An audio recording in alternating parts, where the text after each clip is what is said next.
The Bible. Is it hard to understand? When it comes to reading the Bible, the first thing that comes to mind is the fact that this is the Word of God. The seals have been broken, and the truth is here. And when we go throughout the scriptures, when we go throughout extra biblical records, we find that the language that God employed, that He used to create the heavens and the earth, was the Hebrew language. Christ said, I came for the lost sheep of the house of Israel. But yet no one, no religious leader, no religious church out there anywhere can now identify the 12 tribes of Israel. Can we? God is quite simple, but it seems as if man makes understanding Him hard. What are those mysteries? The truth of your book and the truth will make you free. The Hebrew and Bible Academy, you're invited.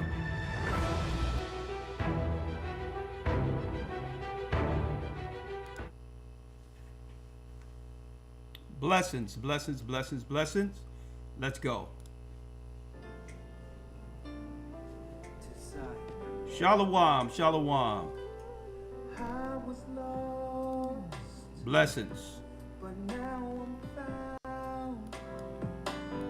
Hit the like button. I'm a child of Israel. I heard the sound. Please give me the strength to stand today. Hit the like button, brothers and sisters. Come on in. With my eyes towards the east, show me the way to Zion. I'm on my knees, laying my life on the line. I'm begging, please don't let me fall. Give me the strength. Shalom. Place my feet, Lord, guide my path, show me the way to Zion. I opened up the book and see. Open up the book and sing. Come on. That the apple of your eye included me. Blessings, blessings. And through the tribulation, I know I must stand. We must stand. Come on. For a new heaven, a new earth, show me the way to Zion. Zion. Come on. I'm on my knees, Hit the like button. Hit the like button, brothers and sisters. laying my life on the line. I'm begging, please don't let me fall. Give me the strength. Place my feet, guide my path. Show me the way to Zion. Go into Zion. Go into Zion. Blessings to my brothers and sisters throughout the four corners of the earth. We're the elders of the Gathering of Christ Church here with a weekly Sabbath lesson. Yes, yes, yes. Yes, it's a lot going on in the earth right now, and all praises be to the Most High, Ahaya, in the name of Yeshua. Blessings to my brothers and my sisters. Hit that like button. Hit that like button. How you doing, Elder? Shabbat shalom, sir. I'm doing well. All right, all right. You're sounding good. You're sounding good. Boy, I'm going to just give it a few more seconds, and we're going to jump in. We're going to jump right in. Yes, yes, yes. 1 second. Let me put this on silent here. Don't need any interruptions. Here's our lesson today. As the world prepares prepares for the final war. Okay? Before going in, I would like to say thank you to all my brothers and sisters who have put your prayers out for the last week. It's been a very trying week for me. All right, a very trying week. When it comes to losing people who are and were very close to me. And I thank you for all your kind words, your emails, your prayers going up to the Almighty.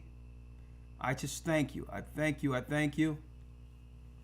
It means so much to know that so many people care. And there's so many things going on in prophecy that I wanted to convey this week. But sometimes we need time to, support those who care for us, our families, and mourn those we've lost. Okay? And it's one thing to be out there, and we tell brothers and sisters, and we encourage brothers and sisters to prepare themselves for us losing people who are so close to us in these end times, and understand that it's in the Most High's hands, right?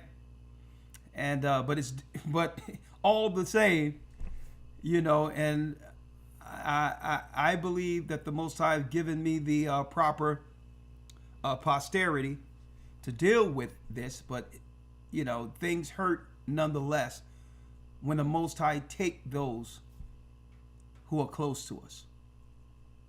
I know there is some comfort knowing that they're in the hands of the Almighty, but they'll be missed. And this coming week we'll be laying those loved ones this coming week to rest. But you'll hear more on that later. But I would like to say a blessed thank you for all of your prayers. Right, I've missed you, Elder Lawyer. Thank you for holding down the fort. All right, I appreciate you. Yes, sir. Anytime. Right, but altogether, there's so many things going down in the earth that, brothers and sisters, I just can't just sit back, sit on my hands, sulk, and not warn the people. Right? So we're going to get through this. We'll get through this together. And the Most High have given me so much this week to convey to you all that I just couldn't. Everything was in me earlier to say, Elder Lawyer, handle it for me. You would have done an impeccable work in bringing forth the word. I have no doubt about that. But the Most High was like, hey, get up. Get up. Talk to the people. I'm like, well, okay. All right. I prepared a lesson, and it's timely for what we're about to go into. No soon as Elder Lawyer, I was about to hand it over to you today, just so I can take another few more days off. A text came on my phone from Bishop Shamal from New York. And this is how there's confirmation that I had to speak on this Sabbath. What he texted was exactly what I was looking at this morning. Venezuela. And when he texted, if you speak to him, the only response I had in the text, I think he texted both of us together. The only response I had was thank you. But I don't think the brother knew what I was thanking him for. He probably thought I was thanking him for the video he sent. And yes, I do thank him for that. But it was confirmation that the Most High was giving me that I had to speak to the people today. I said, thank you. Boom. Hit that shower. Got myself together, put in prayers while I was in my closet. And man, are we going to have a discussion today? Now, when it comes to the Hebrew and Bible Academy, I'm going to make those announcements later. I'm in the spirit, so I need to jump right into this. Okay? Now, Elder Lawyer, if you can, if you will, let's now do the Shema. Yes, sir. Shema Yasha Allah Ahaya Allahaya Nawa Ahaya Achad.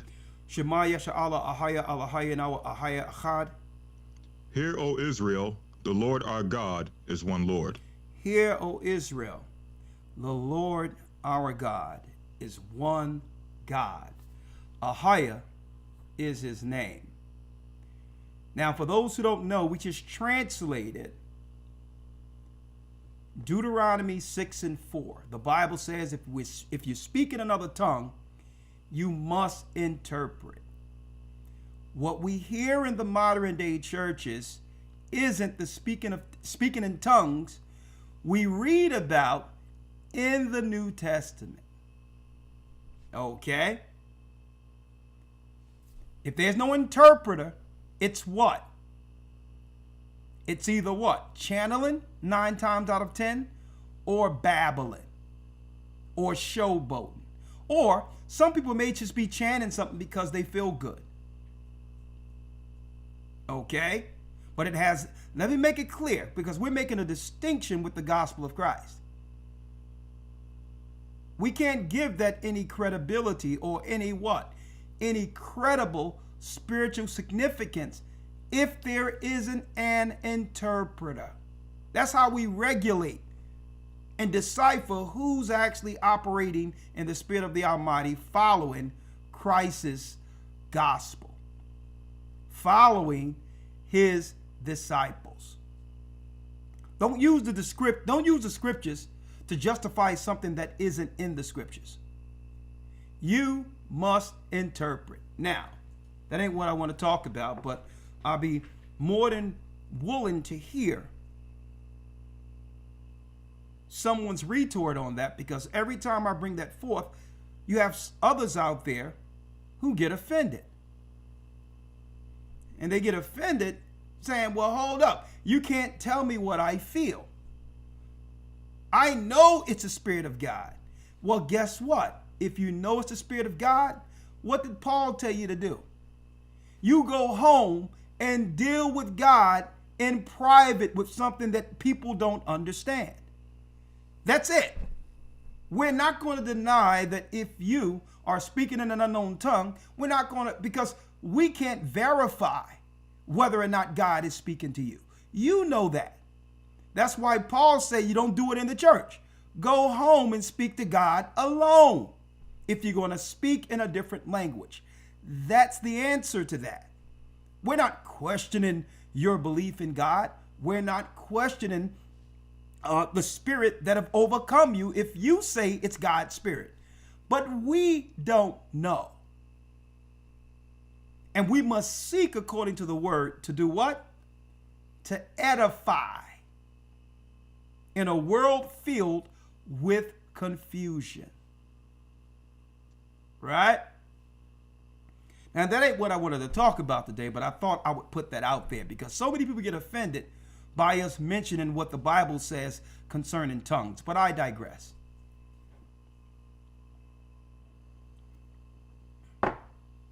Right? In the midst of this week, Elder Lawyer, the Most High gave me time to reflect on everything in the midst of what was going on with my family, as far as losing those who are close to me. And I went all the way back with myself to the beginning of what would become this ministry. And I'm sure it will help others understand why it's so important that we do the work, do Christ's gospel in the earth, right? I remember years ago, and all of us at some point is faced with this dilemma in our minds.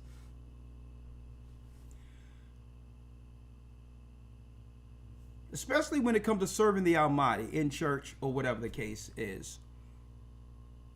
What am I doing this for? Right? And it sounds simple, right? What am I doing this for? I remember years ago when I first got the truth, and nothing was really working out in certain areas that I sought the Most High for. Right?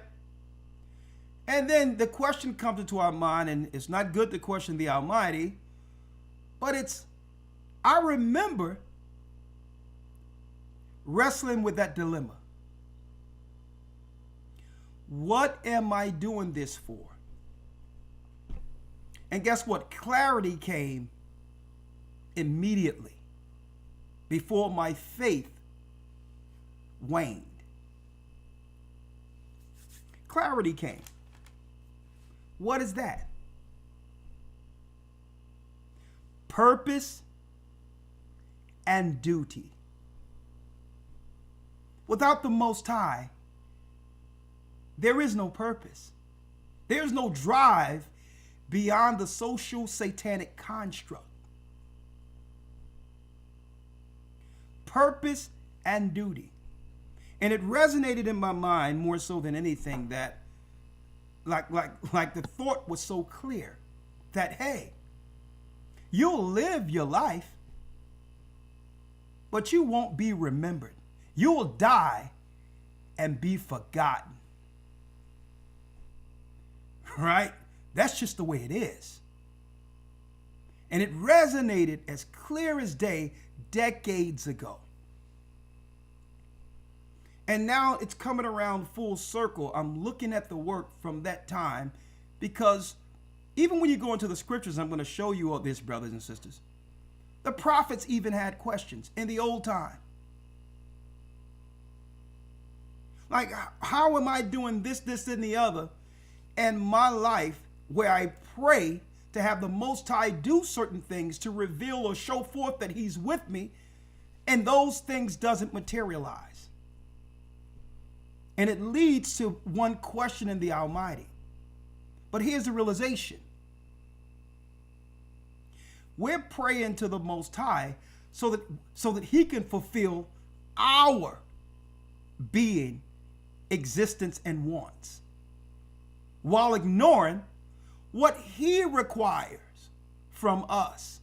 Maybe the life we're praying for isn't the life He intended for us. It's not that the Most High doesn't hear your prayer. It's just that our prayers based on the world restricts us. It restricts us. But when we walk according to Christ, we're set free. We have access to everything, even some of the things we prayed for and didn't get it because it wasn't time.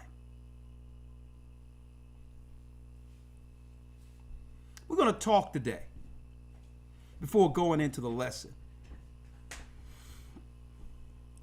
The reality is the answer was given, and we can confirm it with scripture. Why are we doing this? It's purpose and duty. And that purpose and duty is without expectation of receiving anything. Because that's the true meaning for life. Or we die and will be forgotten. Period. The other thing, and I'm going to handle this a little later in the class, fame. Fame in this world is absolutely nothing because it comes with a cost. But there's a separate fame the scriptures talks about that we're going to bring forth later. If anything, we can look at P. Diddy. We can look at all these particular people that we sought to for some level of recognition as gatekeepers to allow us, or allow any of us in the business or whatever the case is, to get a shot or an opportunity. People that we admired based on what? The fame that was given them in this world. And look at their end. You can name it. Tyler Perry, you can name it. Oprah Winfrey, you can name it. I'm just giving you some examples of our people to show you that what's given to them, fame in this world, comes with a price. That you'll be remembered in this world, but be forgotten in the world to come. So we must seek a different fame, the fame written of in Scripture. A name that will never be forgotten. They'll be remembered in this world. And this is what I can only speak by experience real quick before going into the lesson.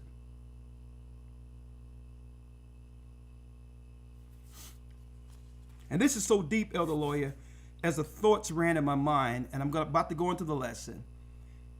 I had to write some of this down. We live to achieve fame in this world, yet we put minimal effort to achieve fame for the world to come. Suppose we put all the effort in job applications and presentation and moving up the corporate ladder and being recognized by our peers as successful. Suppose we put just 1/10 of that effort into Christ's kingdom. What would we achieve?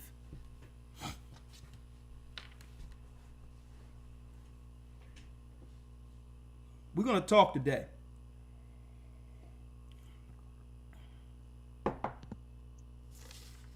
What are we doing this for?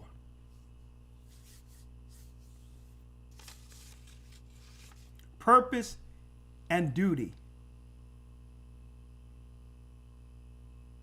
And on top of that, the Most High will write our names, or our names will not be forgotten. We will not be blotted out of the book of life. So when the kingdom of heaven comes to earth, guess what?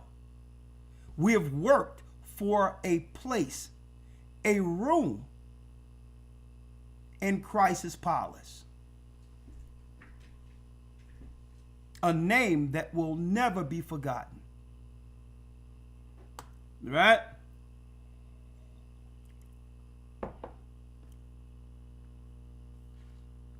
Now, before I go in, I was preparing a lesson, Elder Lawyer, to talk about this coming Wednesday when it comes to the demo nuts or Esau using the Somalis as a front. Okay? And usually when there's news programs and something comes out where everyone is on it at one time, at the same time, we usually come and bring levity to what you're seeing. Okay? There's no Somalis anyway, even though they're being used as pawns that can be behind what we're seeing in Minnesota. That's a whole Democrat-ran way of siphoning money out of the system to actually finance a lot of their campaigns and to keep what? To keep the people not only dependent on the Democrats, but if they have a certain number of people within an area, they can now hold districts to be voted in to continue the con from one year to the next. Which means, in a nutshell, allocation, here's a loophole they've found. Allocations for resources in any city or any place is determined off of population. How many people lives in a specific area? Without parsing out whether or not these people are citizens or not. So if you go find a whole village of Somalis who look like black people and say, listen, we're going to move you over to America in your own place and give you little Somali, they count towards what? The population of that area. Even if they are illegal, you must allocate funds to feed these people. That's how Democrats have been fudging the voting. You bring them in according to the district under the minority black and brown coalition, and now you must allocate funds there that wouldn't be there otherwise. Okay? That's how it works. And because they're in that area will continually vote Democrat to receive funds and or kickbacks. That's not a Somali thing. Mm-hmm.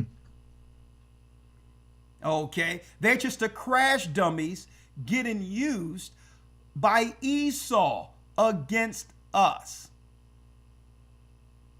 Okay? Mm-hmm.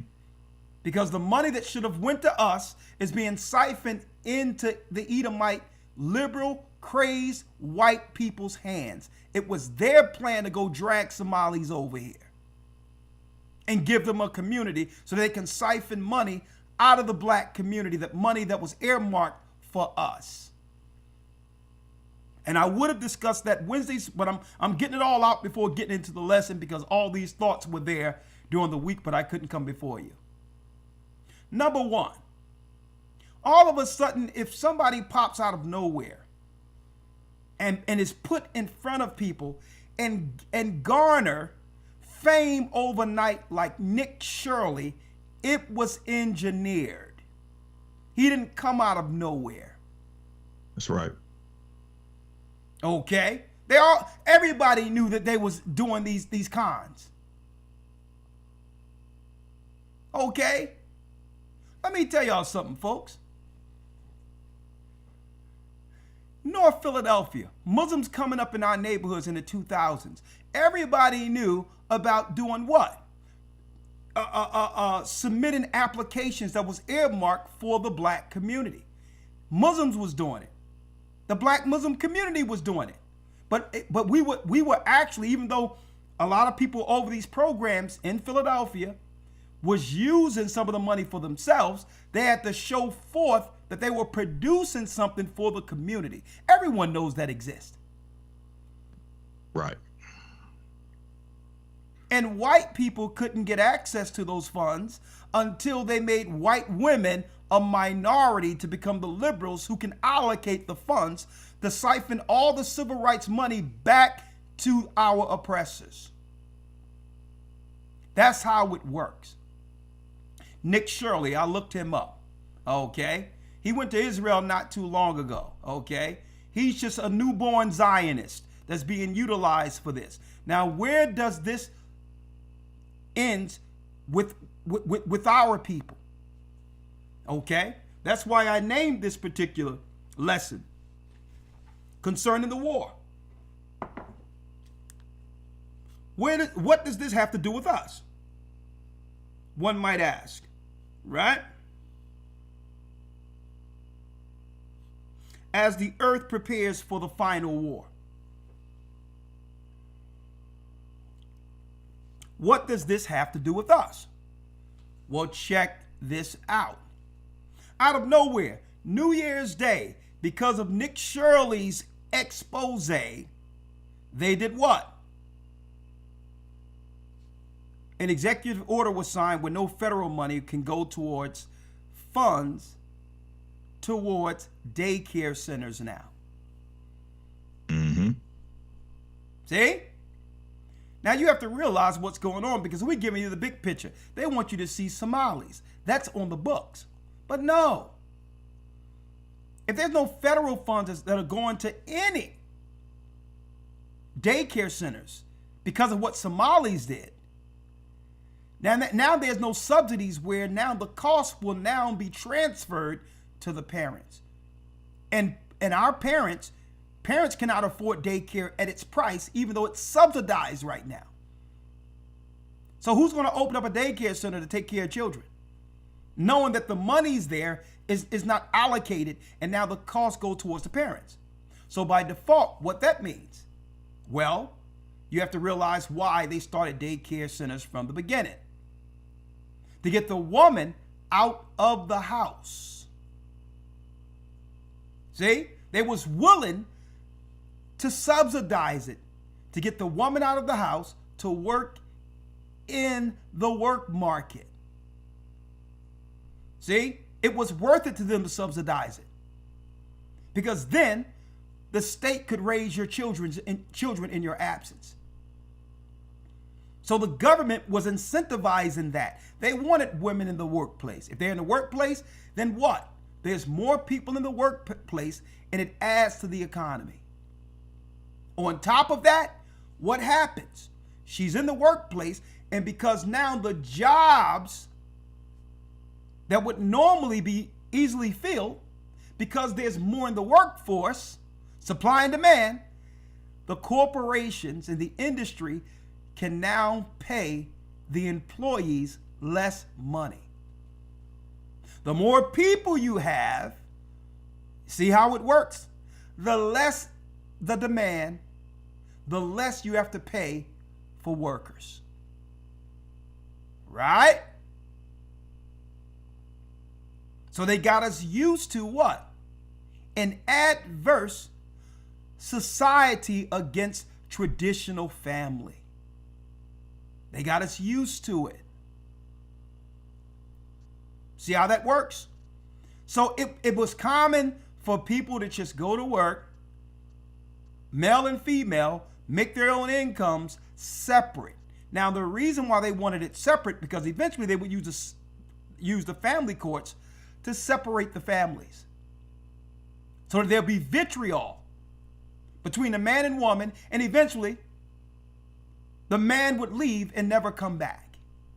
That was the plan. They had to wait it out until men just left the market altogether with no hopes of family, no hope of having a happy ending, to see the whole construct as broken, not to engage going forward.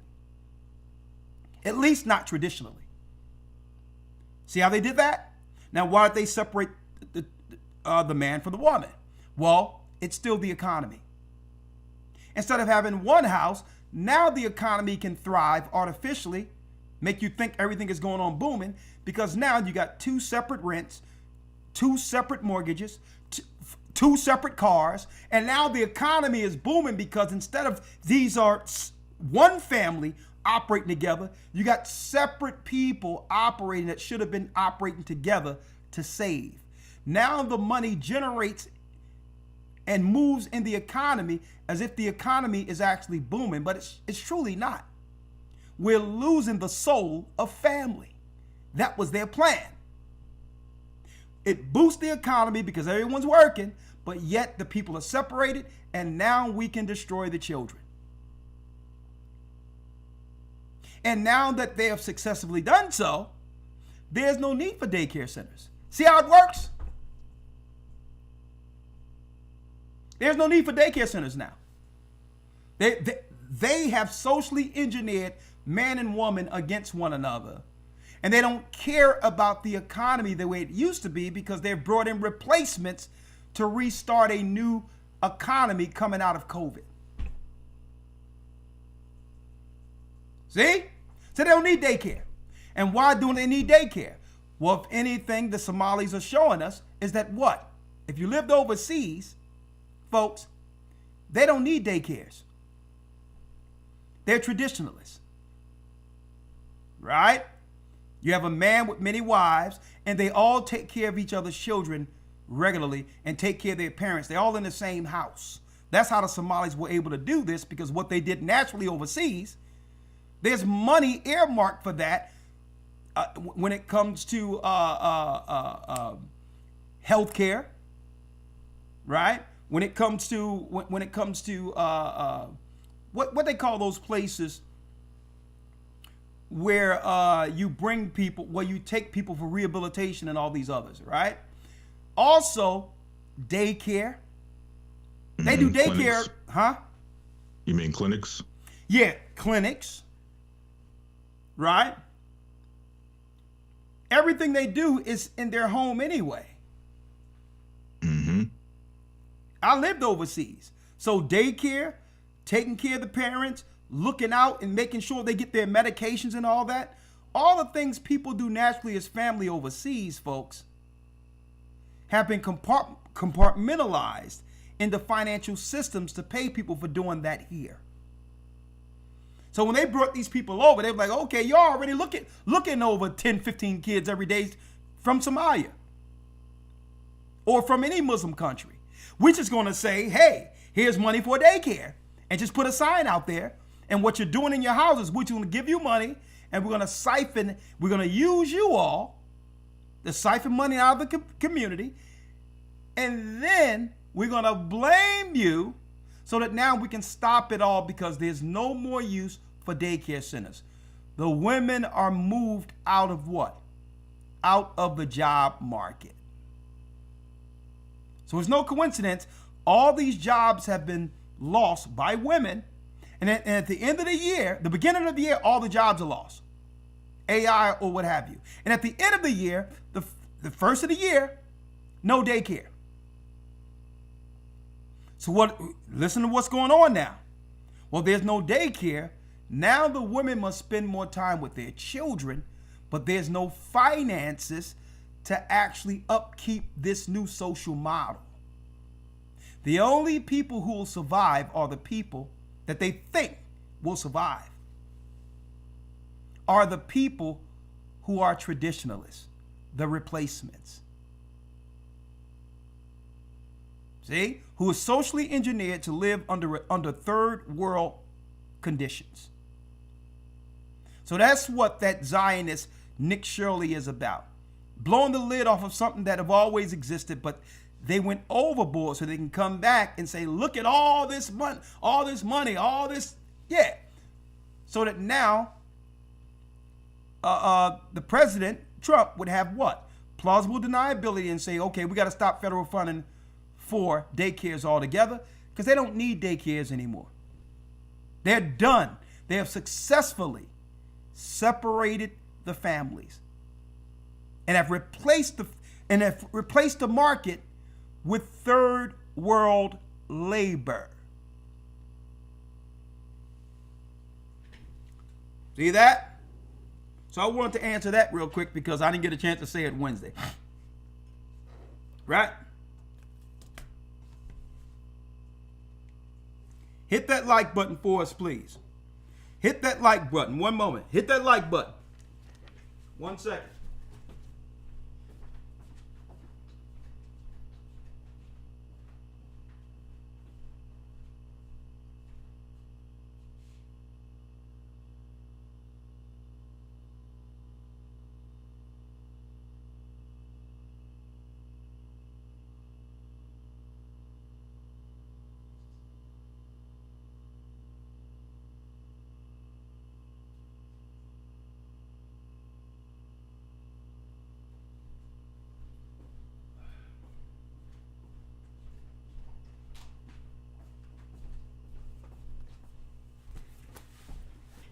All right, thank you.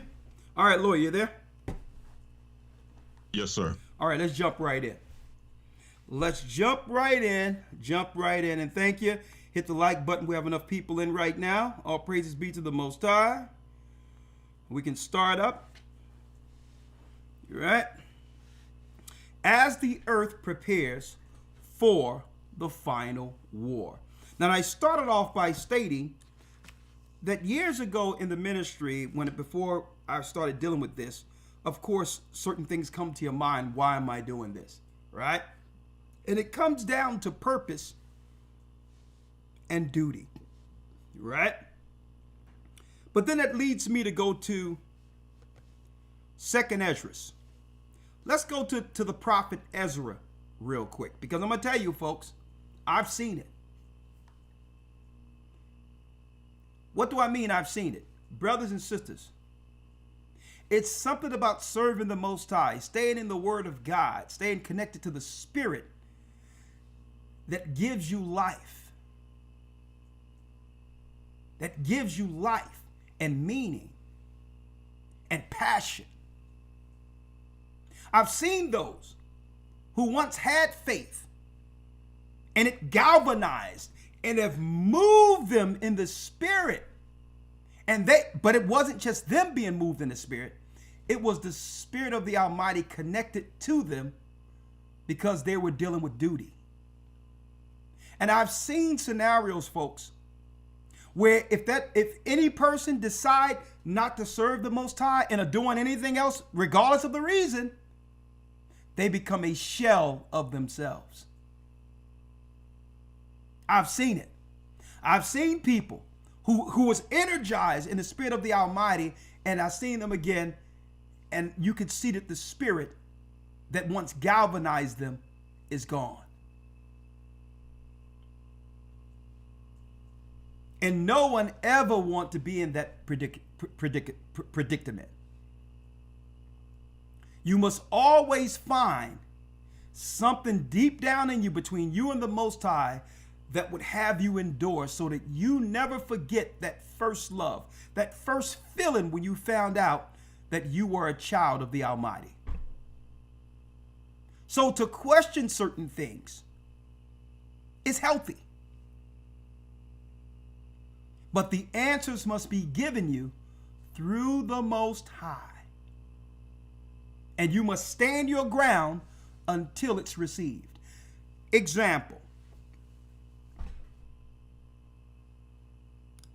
Elder Lawyer, if you will. Let's go here. I got a few things written down here. Let's go to 2nd Ezra, the 4th chapter. And let's start at the first verse, if you will. Yes, sir. 2nd Ezra 4:1. Yes. And the angel that was sent unto me, whose name was Uriel, gave me an answer and said, Thy heart hath gone too far in this world. And thinkest thou to comprehend the way of the Most High? Read that again. Thy heart hath gone too far in this world. And thinkest thou to comprehend the way of the Most High? He says, Thou heart have gone far in this world. And thinkest thou to comprehend the way of the Most High? Now I need y'all to think about why Ezra is saying this. Ezra, brothers and sisters, has questions. And don't forget, folks, we are born and shaped in iniquity based on a construct that's set up by the wicked. See? Understand that that's our view of what the world is. Right? So, and the Most High is looking at you and saying, hey, you think you can question me? You think you can comprehend the Most High and you haven't figured out your current construct and what its purpose is? And this is where man began to believe that they are smarter than the Most High based on man's logic. That's where atheists falls off of the proverbial flat earth. because their construct, their understanding of the Most High isn't answered. They question God's existence. Right? So check it out. Let me go there real quick. Then said, Yea, I, Lord. Read it. Then said I, Yea, my Lord. And he answered me and said, I am sent to show thee 3 ways, and to set forth 3 similitudes before thee. He says, I'm going to give you 3 examples. Because people lose faith, brothers and sisters, based on the parameters they set in order to believe in the Most High. Look how crazy that is. You set parameters, and if the Most High God doesn't satisfy those, then I can now question his existence. When your very life is proof God is real. So he says, so Ezra say, and you can jump in any time, Elder. Yes, sir. So the Most High is saying, I'm going to set three things before you. Some people think, Lord, I did everything. I pray all the time. I do your work. I'm nice to people. Why things ain't working out for me? Because you're doing what would have things work out for you in this world. You're praying for the desires of this world. Mm. And the Most High don't want to satisfy that. You seek what he needs first, and then you are rewarded for things that you can look at and say, you know what? I thank the Most High that he's given me some substance in this world. Because what? I've prioritized him first. Oh, I'm losing my house. Oh, I can't pay my bills. Where's this God? I've been praying to you. I pay my tithes. What's going on? And the Most High is just looking at you. He's like, listen, when you get on the path and set your path right, then guess what? When you meet me halfway, then I'm going to begin to show you what's going on, okay? Let me show y'all something here, folks. Stick with me. Three things. Jumping right in. Right? The fourth verse. Yes, sir. Verse 4. Whereof, if thou canst declare me one, I will show thee also the way that thou desirest to see. And I will show thee from whence the wicked heart cometh. And I said, Tell all, my Lord. Then said he unto me, Go thy way, weigh me the weight of the fire, or measure me the blast of the wind, or call me again the day that is past. Okay, I'm going to put three things before you. How much does fire weigh? Measure me the blast of the wind. Tell me everything that happened yesterday. A matter of fact, just don't tell me everything happened yesterday. Tell me exactly everything you did. Listen to this. From 1 second to the next. Yesterday. Now, of course, you can remember yourself acting or operating yesterday because you were there. Right? So the Most High is not even going to put the weight on you telling him everything that happened in the earth at one time like he understands. Tell me every second what you did from the time you got up. Everything. Without missing anything. So he's asking Ezra. The 6th verse, read. Verse 6. Then answered I and said, What man is able to do that thou shouldest ask such things of me? It says, what man is able to do that thou shouldest ask such things of me? Now, this is Ezra the prophet. Like I said, we all go through in our lives that moment where we need confirmation from the Almighty, so to speak. We need confirmation that the God we serve is real. So now, here it is. Ezra is dealing with some of these inconsistencies, some misunderstanding. Like, why do our people have to suffer while the wicked prosper? And it makes logical sense, right? But there's a purpose. So now the Most High is going to give him some answers because the prophet Ezra's faith is waning some, right? That thou shouldst ask such things of me. He says, how do I know how much a flame weighs? can I recall everything I did yesterday? Or how do I know and measure which way the wind comes? Right? Now check out the Most High though. Why is he framing it this way? And we're going to talk about it in a moment. And I need you, brothers and sisters, to remember this class if there's ever any level of doubt in your faith. Right? Because we're all vulnerable. And we'll all come to a point where our faith is tested.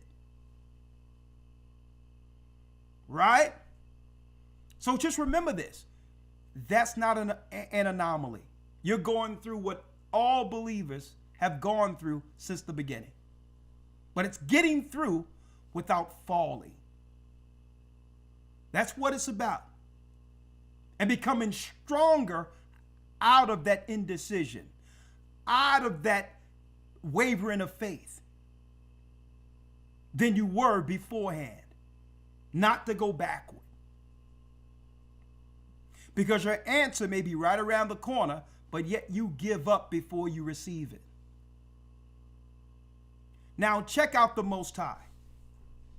The Most High created everything we see outside of this time's realm. Now, can the Most High tell you everything that happened everywhere, to everything, with every creature, yesterday as if it, and down to the second? Absolutely.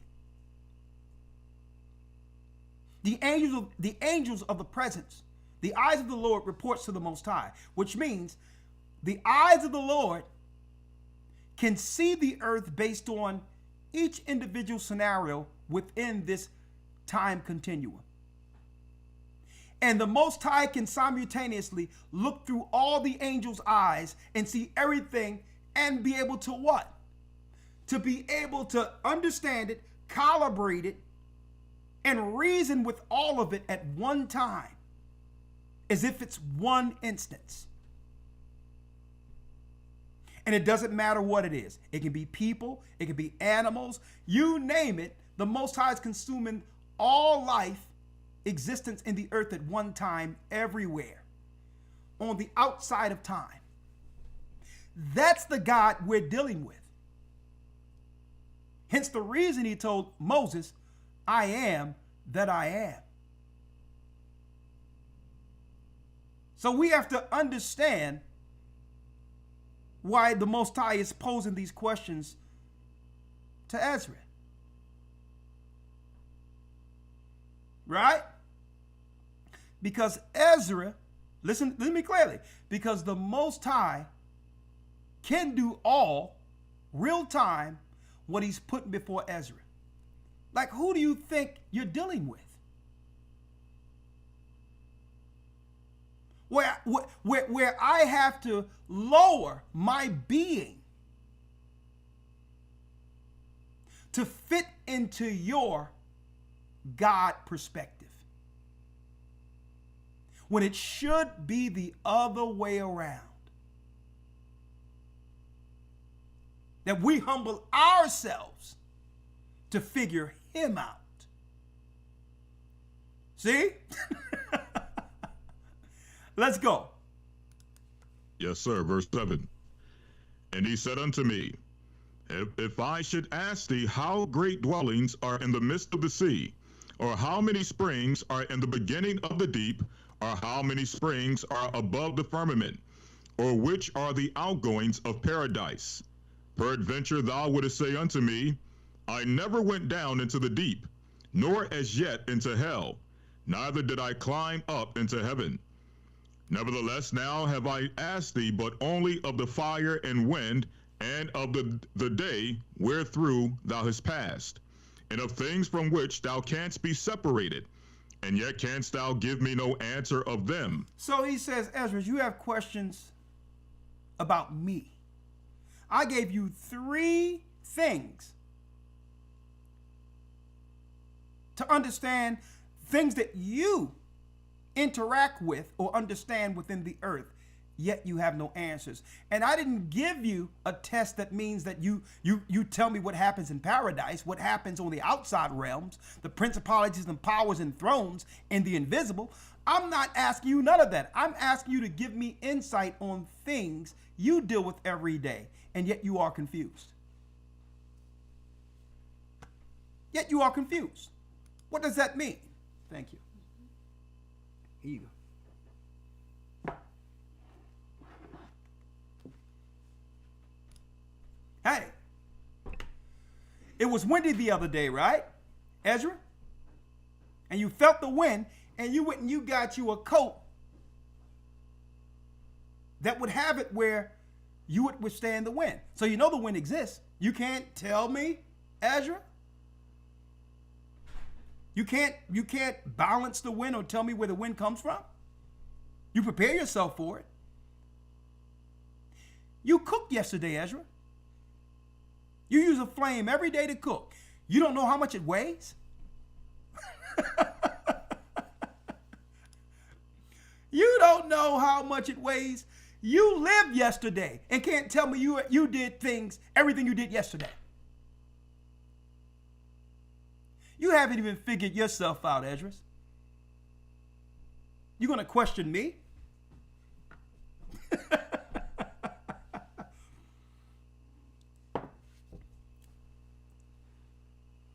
And this is what happens in the mind of man, because men and women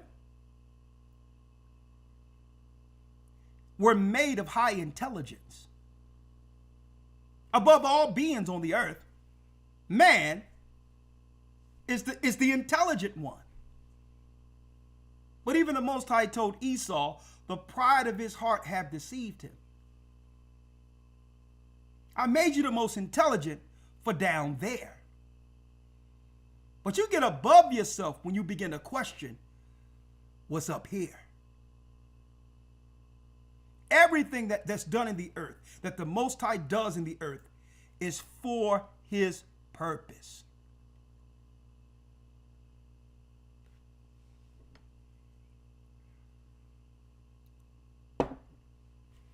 And because of our intelligence, because we've grown in intelligence here in the world, we believe now that we can question God. No. He's talking to a prophet right here.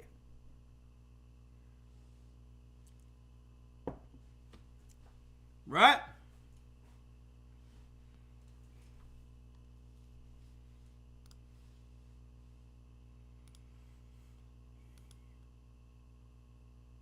It says, nevertheless, now have I asked thee, but only, I just asked you, Ezra, about a fire. You deal with fire every day. Mm-hmm. When you know there's wind, you put on garments to protect you. Right? And I'm only asking you here about yesterday because you lived in it. Right? But yet we question God. Read to the 10th verse. Read that. Yes, sir. Verse 10. He said, moreover unto me, thine own things, in such as are grown up with thee, thou canst not know. How should thy vessel then be able to comprehend the way of the highest? Look at that. The Most High is bringing that heat.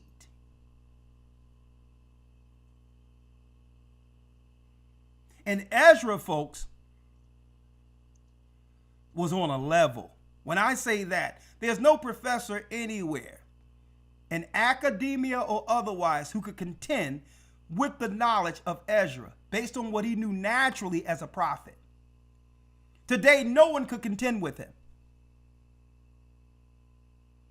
But yet we got some of these idiots up in these colleges believing that they can come up with evolution and question how things work according to the Almighty. Right?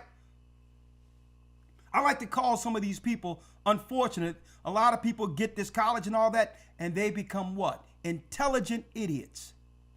Because now they got a degree to justify their idiocy. if you don't understand the Most High, your education means nothing.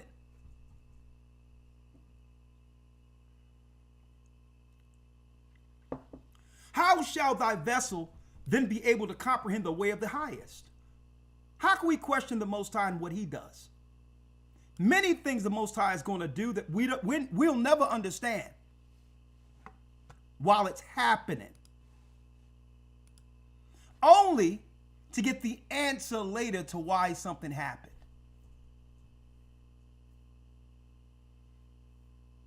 But in the moment, we're confused. We don't understand. But there was a purpose with the Almighty. Even when he does things, we may think in our peer view, and our view within the earth, that we may think that, okay, what he allowed to do here was wrong. Was it? How do you know? You can only see what's happening in the present. Right? He sees the end of this. To why something that happened in the present had to happen according to his will. And man will never understand that. Never understand it. Because it's not putting you to understand it. It's enough things within the earth we still haven't figured out. Right? Come on, let's read it. Yes, sir. Read verse that, 11. read the whole 11th verse for me. Yes, sir. 11. How should thy vessel then be able to comprehend the way of the highest? And the world being now outwardly corrupted, to understand the corruption that is evident in thy sight. The world is corrupted. That means we have been taught corruption and have normalized corruption to a degree that we question the Most High. You've been your teachers are corrupt. Your university is corrupt. Your professors are corrupt. So they have shaped a negative worldview in you through your education. And that's what you're just supposing against the Almighty. After being taught by crazy people. Okay. Okay. You're viewing God through a broken construct to why you question him.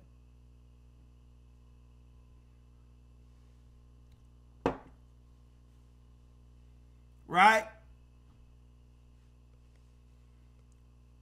And the majority of people who's in religion, Christianity in particular, have been taught what? A simplified understanding of the Almighty. Like he's some magic leprechaun who just grant wishes when you pray.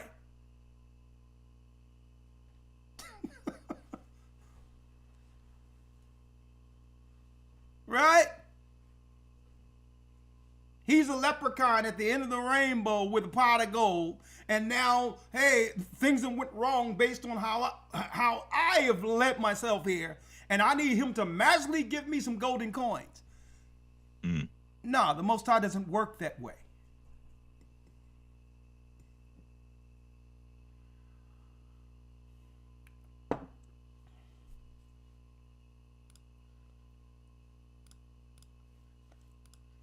Then he said, the 12th verse. Yes, sir. 2 Ezra 4 and 12. Then said I unto him, it were better that we were not at all, than that we should live still in wickedness, and to suffer, and not to know whereof, wherefore. So now, here it is, Ezra's pushing the envelope. Man, it's better off, man, we should just give up then. It's better that we didn't do anything at all, that we should live in all this wickedness that messed our minds up and suffer because of it and not know the reason that we have to go through this. When there's a God who Ezra serves, who if he wanted to, can fix it right now. See, that's what Ezra is struggling with. That's what makes people atheists or go into different belief systems. Because what? They don't know God.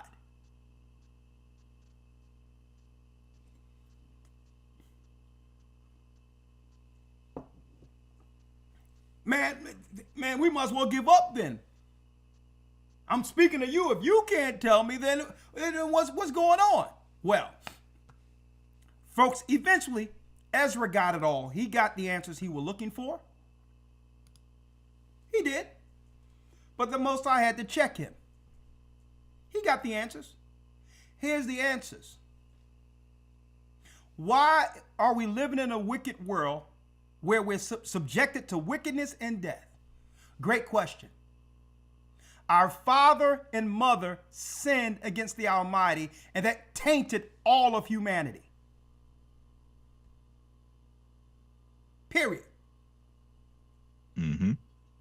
Which means there was a metamorphosis, a change in man that goes throughout all of the children of Adam.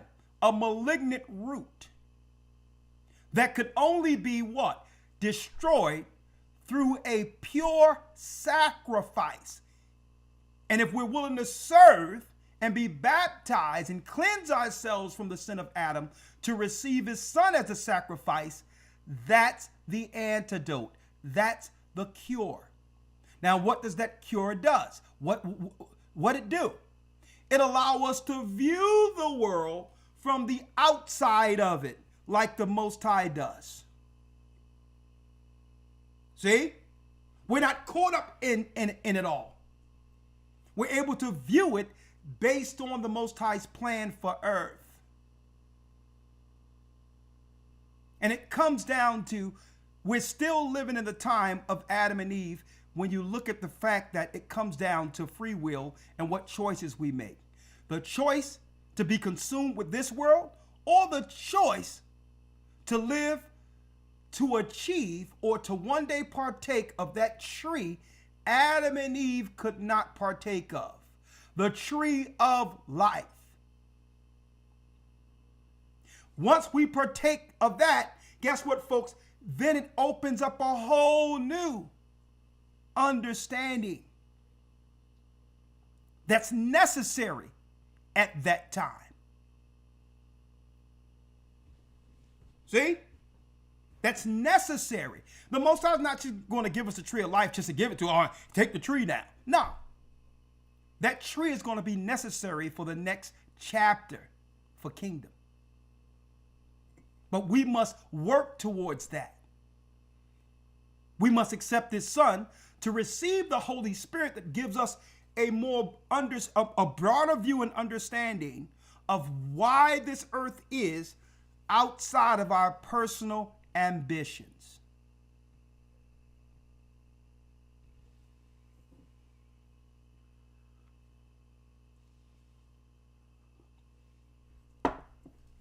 See?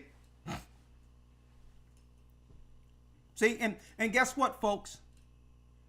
What I'm explaining to you right now cannot be given to you.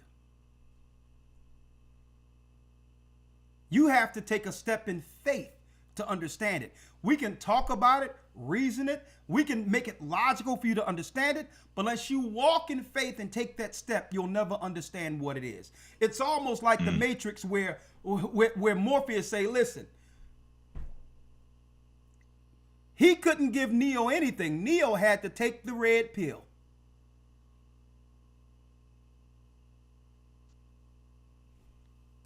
See? And guess what, folks? That's the baptism. You there, the lawyer? Yes, sir. What Neo showed you with the red and blue pill, folks, the baptism is the red pill. See? What do I mean by that? When you're baptized, you're first what? Before you go into the water, you're faced with yourself and all your sins and your shortcomings. See? And you realize within yourself that you're not going to make it into the kingdom or God's kingdom with all of this you've done in the past that makes us unworthy when compared to the law that was given to Moses. It's a dark spirit that comes through sin that makes us unworthy. We feel unworthy in our conscience because we have what? We have insight. We have recollection of all the things that makes us what? Sinners. So when we go to that baptism, all that comes to our mind, what we did against the Almighty. And then, with the agreement, Isaiah the 1st chapter, the Most High promised that he'll make us cleansed as if we are chaste virgins before him, if we're willing to face our former selves and lay that person in the water. And now, out of the water, our conscience is clear that the Most High will not judge us on our past wicked life shaped in iniquity. And that gives us what? Now that we don't have the darkness of our former sins, that gives us what? It gives us the moral position to stand with a clear conscience to do the Most High's will without anyone accusing us of our past deeds.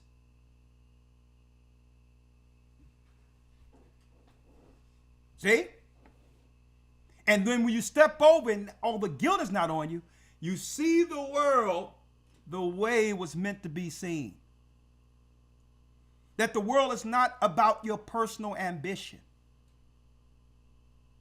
You have highs, you have lows within the Most High's world.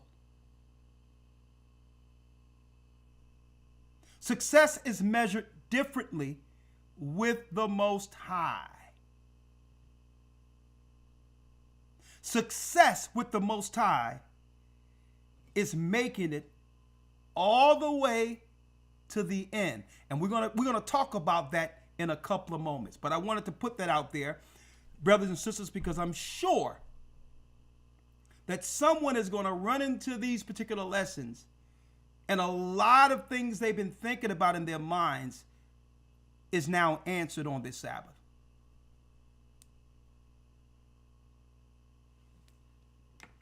Don't question the Most High. Get down with the Most High. Be down with him. Read his word. The things that you don't understand, guess what? That's not meant for you to understand.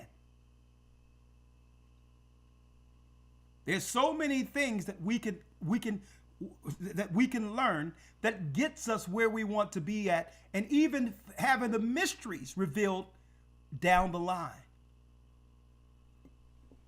Right? Hit that like button. Elder Lawyer, let's go in now. Yes, let's sir. go in. This is going to be a quick one because I want to open it up for questions. All praises.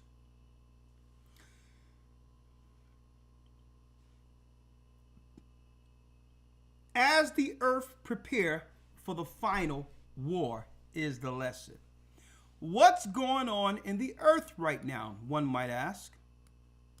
One might ask. What is going on in the earth? Fair use for educational and prophetic purposes.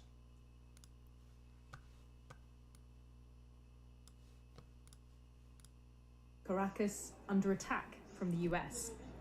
Helicopters, flames, explosions. These were strikes targeting the city's key military infrastructure. Eyewitnesses woke in the early hours of the morning to the booms. What are you witnessing, folks? Right after New Year, Donald Trump says U.S. will run Venezuela until safe transition can take place. What happened here? Out of nowhere. They usually do these things during the holidays when people are what? Distracted. Right?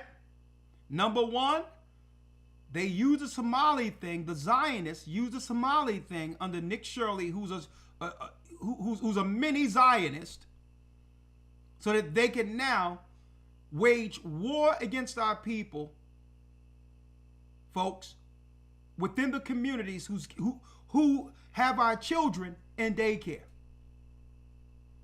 So that now women are going to have to go back home and be women. There's a whole other conversation on that alone. AI was set up so that Esau can get his women back because what? He's losing the birth war. He's being birthed out of existence. So he's telling the women, I don't need y'all in the offices no more. Come back home and have our babies. Okay? No, don't drop our baby off at daycare where these nut jobs and these crazy people are raising our children. Nah, you must, not only must you get back home and have babies, you're going to train our babies in preparation for the last war. This is survival for Esau. Okay? You're going to train our babies concerning what the true biblical construct is for self-preservation for Edomite people. Get your behind out of the offices, okay? Stop messing around all out there, and you come home when you have my children. Period. That's what Donald Trump are doing. That's what the Aryan races are doing all over the earth right now. Now, what that means for us, I'm going to deal with it later. But on the other hand, at the same time, a lot of you probably didn't know, just wake up at Venezuela at 2 a.m. in the morning with a huge bang. Everything was. Venezuela is getting toppled. Now, this may be some news to you on this side of the earth, but I remember all of this happening during the Arab Spring years ago with Libya. What happened over in Tiananmen Square in Egypt. I was overseas when that happened. So it's nothing foreign to what they're doing right here. Now, let me put this out there. January 3rd, Saturday, 2026. Mark it right now. We're at 1:20 p.m. Eastern, Saturday, January 3rd, so I can tell you all what's going to happen next. First of all, I'm going to show you why they're in Venezuela. What they're going to do next? They've already primed the pump using Somalis. And they're going to claim, based on them shutting the Somalis down, that there's a terrorist group operating Muslim extremists out of the Somalians in the United States. And don't be surprised if there's a false flag where there's an attack blaming black Muslims. Remember that I told you this. Snip it, clip it, hold it. Which will justify the armies they have already deployed in all of these inner cities. And it's going to happen in one of these cities they have already deployed. ICE. Okay, just remember this, that I told you. Okay?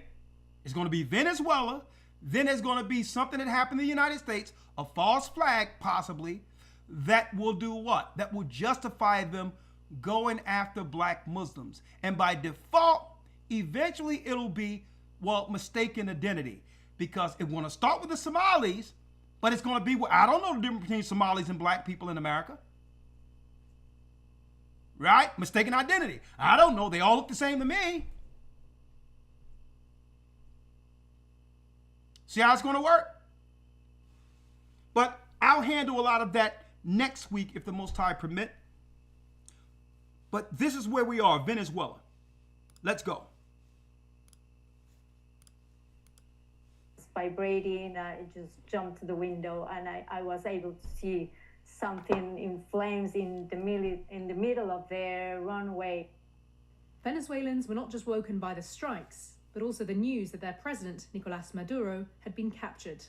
On Truth Social, President Donald Trump said he and his wife had been flown out of the country after a large-scale strike against Venezuela. His government colleagues do not seem to know his whereabouts. Now, I've heard this before. Hillary Clinton, when she said Gaddafi, we came, we conquered, he's dead. In Libya. Remember they saying that Gaddafi fled and they trying to figure out where he was? I heard all this before. See this? Now, why are they in Venezuela?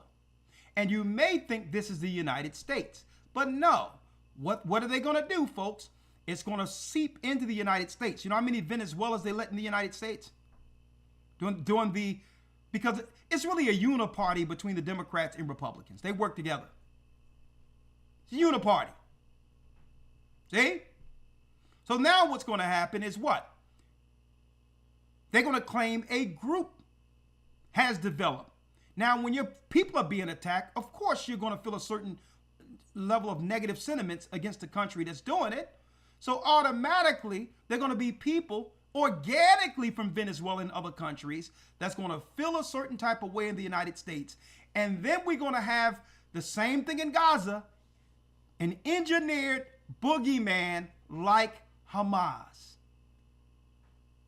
that can justify what? People getting attacked on American soil. See? It's the same playbook as Hamas that justify the retaliation. So you wonder why they'll give Somalis an area by themselves where they're 90% of the population in the community? Think about it. Why they don't have to assimilate like everyone else? So that they can justify just dropping something on these people at any time like what we're seeing in Gaza. And we're looking at it like, hey, that's little Somalia. It has nothing to do with us. Oh, it doesn't? If it happened in the United States, it'd have something to do with you. That means any pockets of people in a community, the same can happen to them in the United States, whether they Somali or not. Right? So here it is. The president of Venezuela have been toppled. A regime have been put in. And it's the same regime that's operating overseas right now. If you want to think it's the United States or Trump, you have another thing coming. How do we know? Let's point out the people who's really behind Venezuela getting bombed right now. Okay? Right? Let's go here to Venezuelans president 12 years ago, Nicolas Maduro, his quotes 12 years ago, elder lawyer. And this is fair use for prophetic and educational purposes. And elder lawyer, see, I've been sitting on some of this stuff, man. I'm like, you know what? I know what I'm going through, but we have to tell the people what's going on because the prophecies are unfolding and we have to deliver what's going on in this earth right now, right? Right, gone. So let's go. I'm going to show you the people who are behind the attacks with them using America as a proxy. What did Venezuelan president, the new president, Nicolas Maduro, what did he say 12 years ago? Venezuela's new president, Nicolas Maduro, has scoffed at accusations that the country's leadership is hostile to Jews, explaining that he himself has roots in Judaism. Venezuela's new president, Nicolas Maduro, has scoffed at accusations that the country's leadership is hostile to Jews, explaining that he himself has roots in Judaism. Maduro, who has succeeded the late Hugo Chavez, said that his grandparents were Sephardic Jews and that his government is critical of Israeli policy rather than the Jewish people. Caracas has been accused of anti-Semitism in recent years, especially after the Chavez government forged close ties with Iran and its country's leader Mahmoud Ahmadinejad. Chavez himself also stoked controversy after state media and Chavez supporters tried to discredit election challenger Enrique Capriles last year for his Jewish heritage. Capriles, who ran against Chavez in last year's presidential election, is the grandson of Holocaust survivors. A director for the Anti-Defamation League said Chavez and his government... Okay, so let's unpack this. They attempted to put a Zionist pawn in position to control Venezuela. Why? The same reason they're at war in proxy wars in the Middle East against Iran right now. Okay? So this was 12 years ago. They tried to put a proxy Zionist over Venezuela. You're going to find out why in a moment. Right? In last year's presidential election is the grandson of Holocaust survivors. A director for the Anti-Defamation League said Chavez...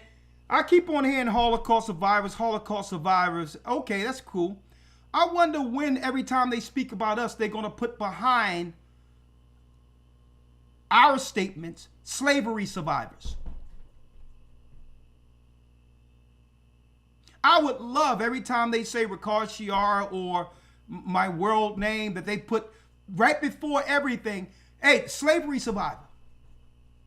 It seems like they want us to remember this over and over again, but yet want to forget slavery.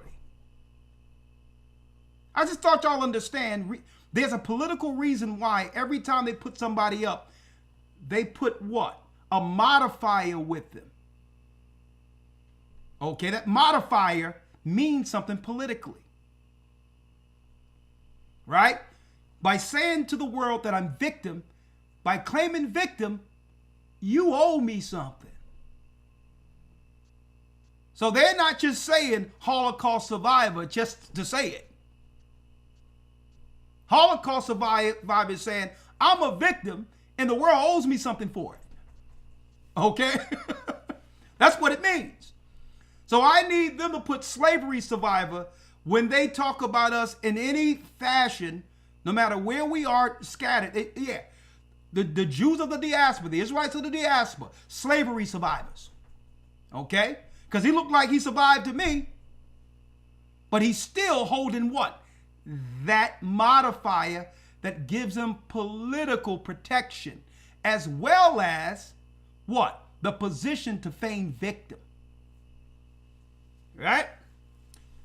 I'm Elder Ricard Shiar. I'm a slavery survivor. Okay? Let's go. Controversy after state media and Chavez supporters tried to discredit election challenger Enrique Capriles last year for his Jewish heritage. Capriles, who ran against Chavez in last year's presidential election, is the grandson of Holocaust survivors. A director for the Anti-Defamation League said Chavez and his government used anti-Semitic rhetoric as a divisive political tool to scapegoat Jews, with Chavez holding a number of conspiracy theories, among them accusing Israel's Mossad intelligence agency of trying to kill him. Oh, so who did he say was trying to get rid of him? To kill him. Hold up now. You heard that other lawyer? Yes, sir. Loud and clear. So usually when something happens, you're seeking suspects or clues, you go back to the past and see what came from the person's mouth, right? So politically, the news stations are making this an American thing. But there's something else going on here. There's an alliance between Iran and Venezuela. They tried to put a Zionist in position, but they lost the election. And then Maduro came out and said that there's a problem because the people in Israel aren't the original people who left Israel. See? And if you put that out there, the whole thing is what people don't know, that Israel is a country that's made out of many people, predominantly Eastern European.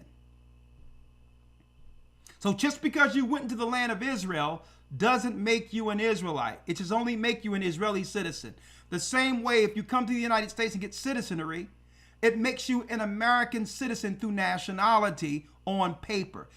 It doesn't mean that you are indigenous to the land. See? A lot of people don't understand this. So a lot of people simple Christians in the United States was sold a bill of goods that 1948 was a restoration of the children of Israel who were scattered throughout the diaspora, when that had nothing to do with prophecy. Not the prophecy according to God's people going back into the land of Israel. It wasn't that prophecy. We're going to show you the prophecy of Edomites going into the land, folks, and what this means. So again, this has nothing to do with the United States. United States don't have a problem, never had a problem with Venezuelans. How do we know that, Elder? Well, if you have a problem with Venezuelans, why for the last 4 years before Trump, you were letting nothing but Venezuelans in the United States? Mm-hmm. Right? So we're going to make sense of this. Well, there was an old grudge. When Maduro was voted in, he had a known alliance with the Iranians. Okay? Mahmoud Ahmadinejad. Okay? In this alliance, there was an agreement for nuclear arms where Iran would finance Venezuela as a proxy, a strategic proxy to now war against the United States through Venezuela. See? But why? Why are they there now, New Year's Day? Well, elder lawyer, if you will, let's deal with the prophecy of Venezuela. Venezuela, brothers and sisters, Venezuela is from the tribe of Asher. They're Asherites. They're the indigenous people before the colonizers from the tribe of Asher who came over into the United States 718 BC. They were already here. Right? Let's go to Deuteronomy, going straight to it, elder lawyer. Get Deuteronomy 33 and 24 and Deuteronomy 8 and 9. Deuteronomy, for those who have read, who have seen the video, The 12 Lost Tribes Found. If you haven't seen that, I implore you go there, okay? Now, you have a lot of people who don't want to give this up, folks. What? You have a lot of Israelites who they mean well, but don't want to let it go. They mean well. They keep on saying that the white Jews from Europe that went into the Middle East are Ashkenazi. They keep saying that. And because there's a lot of Sephardic, you got Sephardic, Ashkenazi, self-proclaimed Ashkenazi. You have Israelites claiming that they're from the tribe of Japheth because of the Ashkenazi title they've taken on. Well, if you know the history of Amalek, of Esau, he what? He assimilates into every culture and calls themselves by the people names that he assimilate with. So when you see Ashkenazi, Esau once assimilated themselves amongst the ancient Japhetic people. And this is why a lot of Israelites are confused. So I don't blame them for going to Ashkenazi and seeing that, because white people told them they were Ashkenazis. Jewish people told them. See? The same way white people today on these reservations told people that they were North American Indians. They assimilated. See that? So I understand why they're doing it, but they need to do further research. There's no prophecy that say that Japheth would be in position to rule the world at the very end. It doesn't fit prophecy. You just can't use what they told you. And you know they lie. They lie every place they go. You can't take what they tell you and say, well, they're from Japheth because they told us this. There's Ashkenazi. Let's go to Genesis.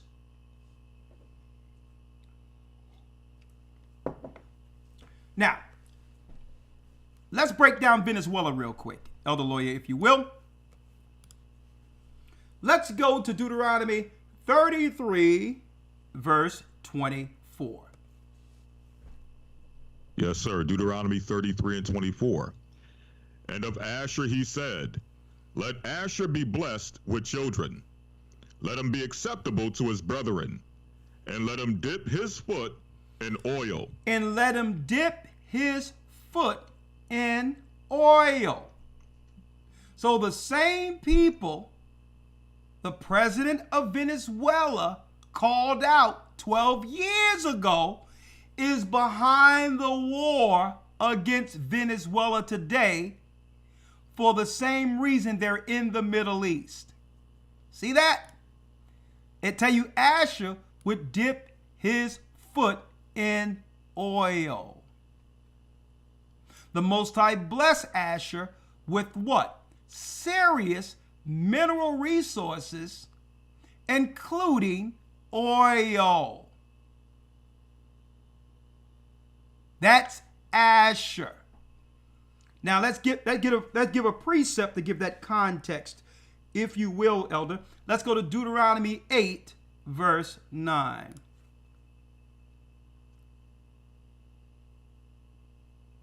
Deuteronomy 8, verse number 9. A land wherein thou shalt eat bread without scarceness. Thou shalt not lack anything in it. A land where stones are iron, and out of whose hills thou mayest dig brass. And out of thy hills thou mayest dig brass. When you precept that, it linked directly into that. Now, let's go back to Deuteronomy 33 and 24 and read both verses, Elder Lawyer. The 24th and the 25th verse. Yes, sir. Deuteronomy 33 and 24. Yes. And of Asher he said, let Asher be blessed with children. Let him be acceptable to his brethren, and let him dip his foot in oil. Read. Thy shoes shall be iron and brass, and as thy days, so shall thy strength be. So shall thy strength be. So what was our prophets prophesying concerning Asher? All of the mineral resources, including oil, they would hold under their feet in the last days. Huh? I need y'all to look at this real quick. Boom. Real times. This was 2009, about the time the church began its ministry, folks. We had this stuff for years. Venezuela's boosts mining and metals with global deals. They were making global deals with Iran and different countries way back then. And that was an issue because they was borrowing out the United States. And through this, Venezuela had the best economy for its people during the time of Chavez and all that. Like it was in Libya, where all the money was going back to its citizenry. Venezuela was living good under Chavez. See? Because they were negotiating what? With their minerals. Check this out. Check this out. Let me read it. Venezuela President Nicolas Maduro, this real time was since 2009, and they've been talking about this, but check it out. Check out what Maduro was doing earlier this year to why they came against him. Listen to this. Venezuela President Nicolas Maduro announced a major expansion of the nation's mining and metallurgy sectors on March 24th, 2025. Now, who are they negotiating with? This is why they get Maduro out of there, folks. He revealed new international agreements to revive industries hit hard by sanctions and neglect. Over 30 countries sent business leaders to the event, signaling fresh interest in Venezuela's resources. So this is why they wanted to put a puppet Zionist in position, but yet they lost the election. Earlier this year, what did Maduro do? He started meeting with 30 separate countries to negotiate outside of the Western countries that's aligned with Israel and the United States in specific. He would still let them negotiate,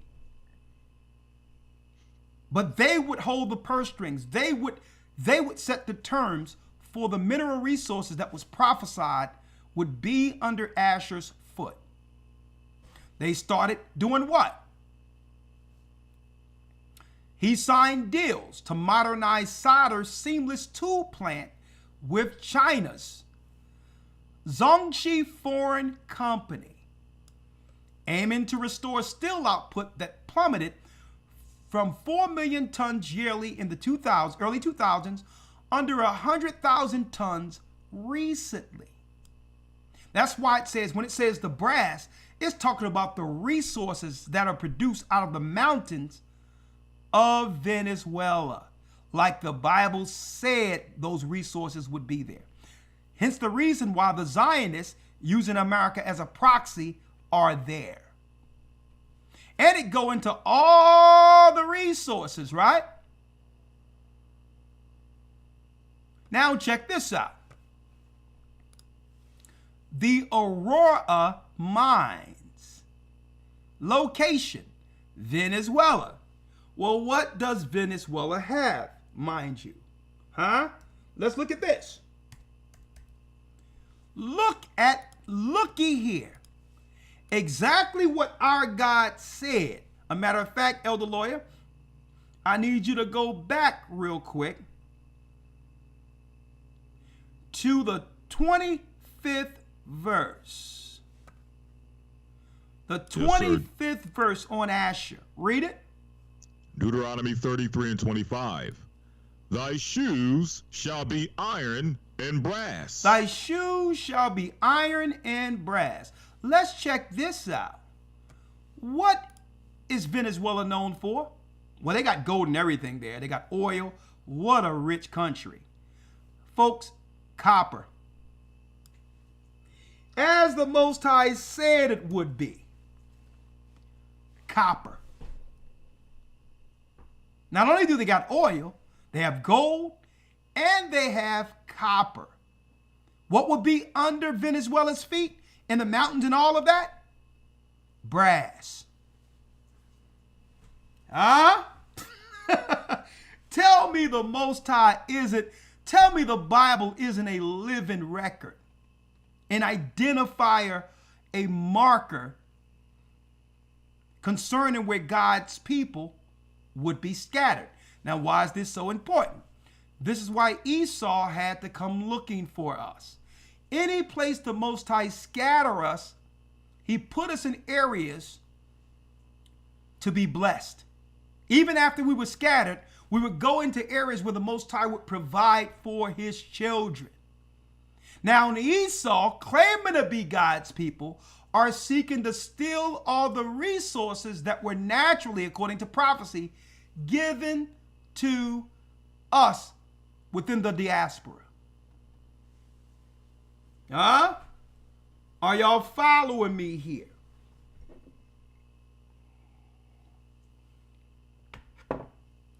Are y'all following me here? Now, what I'm going to do for you all, just so y'all can have this prophetically, right? Because when we first started YouTube, there was no comment section, there was no chat, there was no nothing. I mean, it was a comment section, but there was no chat. So you would just have to do the research naturally. But what I can tap, I can give you some of these links real quick So y'all can look at this yourselves to prove to others that the prophecies are true concerning the 12 lost tribes. The Venezuelans going from parts of Colombia into Brazil, and I'm not speaking of the Judites who went into Brazil, are predominantly Asherites according to the Bible. Okay? So in a nutshell, Esau is trying to steal all the resources in Venezuela. That's what this is about. That's what this is about. Okay? Hold tight. We're not going to be long. Now we're going to go into exactly what comes next in the war. Hold tight.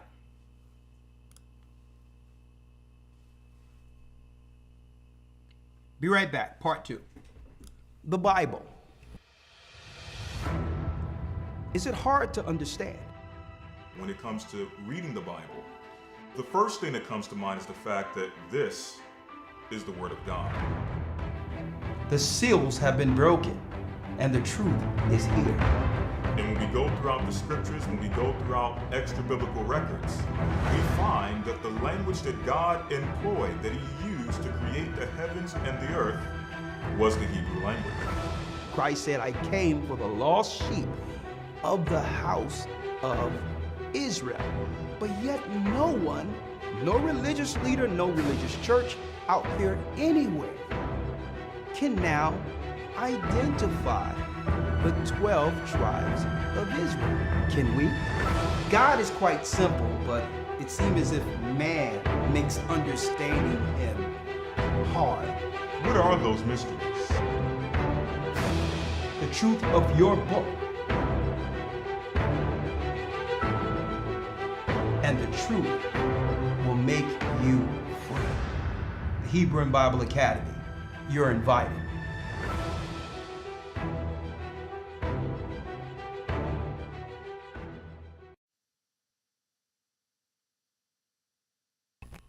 Hebrew and Bible Academy, you are invited.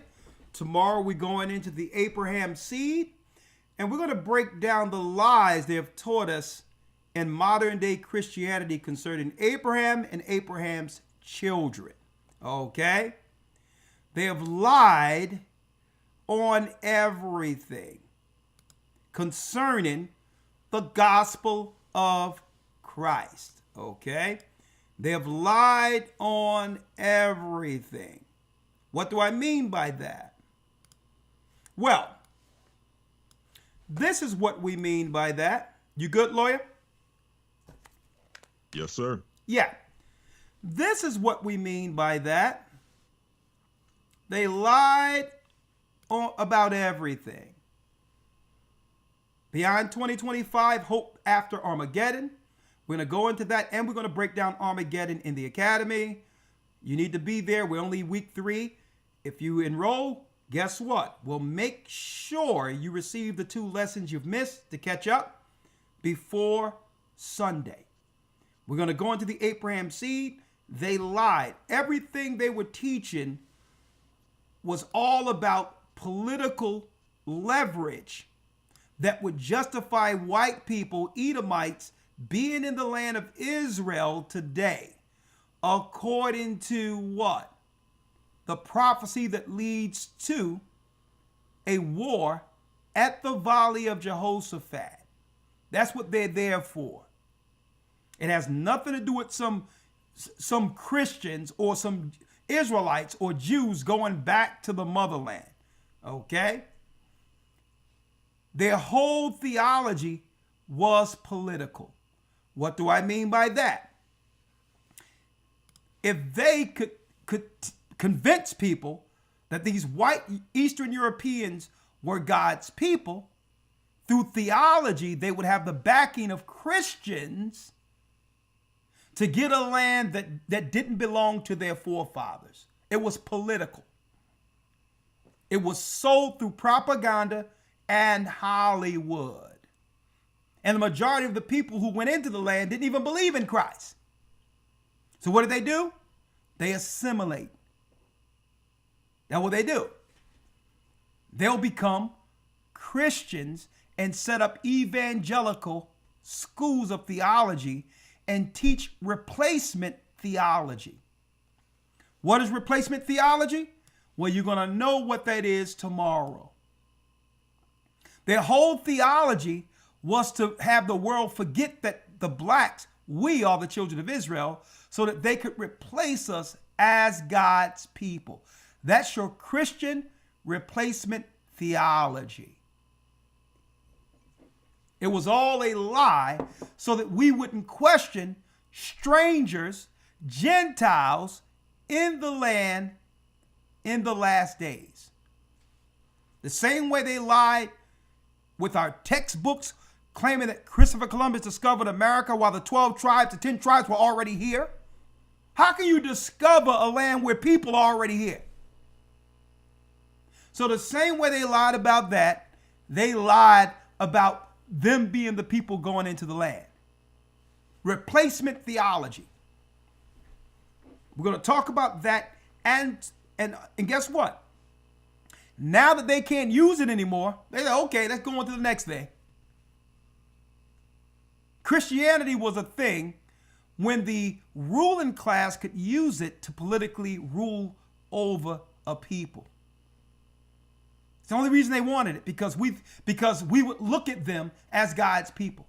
It was about reverencing our oppressors. Okay? So as soon as we figured out that we were the Israelites, they were like, okay, the gig is up. Let's move on to this. Let's move on to now biowarfare. See? Biowarfare. Hey, roll up your sleeves. Roll up your sleeves and get what's good for you. Because you know what? We have a white jacket on, and we really want you to survive through this. Right? Bringing old grandma and grandpa. Hey, you come get it. And guess what? Bringing your children too. Because, we love you all. Okay? The same people in all of their textbooks and white papers are telling the whole earth there's too many people. There's too many people. The earth is overpopulated, but they're going to give you something that's good for you. Now that you figure it out that you're God's people, they're going to give you some good stuff. So when we talk about the warfare, understand that Esau, under Satan, operates on every level of warfare. And his greatest tool, number one, is psychological warfare first. Psychological. That means what? We first have to get them to think that we know better for them than they do. Okay? That we're the experts. See? Psychological. Where you start to think in your mind, which is simple as simple can be, you start to believe that they inherently are better than you in some shape or form, which is insanity. What's better than God's chosen people, folks? For anybody to look at any other race of people and say, you know what? They're better than us. You've been psychologically conquered. Okay? There's nothing better than God's people, folks. So psychological is to make you believe that you're less than. That's why they lied and claimed that we were Hamites. See? And then, guess what? Biological warfare. Throughout history, Esau have always used biological warfare. Right? They used to do things like put scorpions in people's beds, put a venomous snake in their political enemies' beds and stuff like that, and get rid of them there with a snake bite or something like that, until they found a way to what? Industrialize the snake bite. And through psychology, make you believe that if you get the snake bite, that it will help you down the line concerning a disease that you may not even come in contact with, but yet you now have to contend with what's in you. Huh? And they'll convince you. They'll look you straight in your face like, hey, here's the science on it. Right? Biological warfare. But then when the psychological part is exhausted and the biological part is exhausted, then they will lean towards the physical war with what? With physical engagement. That's the last stage when the other two doesn't work. Why should they engage or fight you when they've convinced you to off yourselves? See? See how it works? Now, if they came physically against us at first, we just would have rallied together, and guess what? No one can beat Israel when we join together. See? But if they can convince us to off our own children, and then have it where the women will sit around and say, why do we have so much mortality rates when it comes to black women having children? We have to get behind this. Could it be a snake bite? Could it be a snake bite you agreed to years ago that was really time released that would lead to what? You're not being able to have children or die having children. Could that be? For those who know what the snake bite is, the modern day snake bite, I just wanted to put that out there real quick. That means you cannot trust Esau. Esau, there was never a time during Esau's existence where he wasn't at war. From the time he was in the womb, Esau have been in war since his existence. That's his survival mechanism. Now, that's from the biblical side of understanding Esau. From the logical side, one would understand why, even though we don't like being on the negative end of this, we can understand why he would do something, because you must set up what? A system of self-preservation when you are the smallest race in comparison to any other race. So how do they leverage that off? Through warfare, divide and conquer. It's a survival mechanism for them. Therefore, we cannot trust them. Everything they do is for self-preservation and survival. And unfortunate for us, for a lot of our people who trust these people, we're the threat. We're the threat. Listen, why we are the threat, not that we seek to harm anyone. Listen to this, folks. Israelites have been scattered throughout the four corners of the earth, where like the sands of the sea, which cannot be measured nor numbered. We're everywhere. And because of this, every place Esau goes to conquer, there's a chance that he will be birthed out of existence by an Israelite somewhere. Understand this. He can't escape us. So he set up what? He set up labs so that he can see what genome is an Israelite genome. Another reason they're in the land testing all the old graves and the bones of our forefathers so that they can come up with a bioweapon to kill the children of Israel.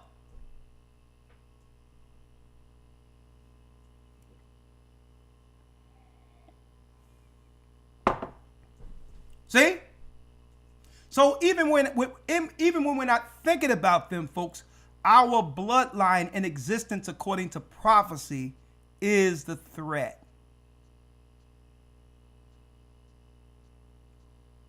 A matter of fact, believe it or not, the Israelites getting scattered have been our saving grace.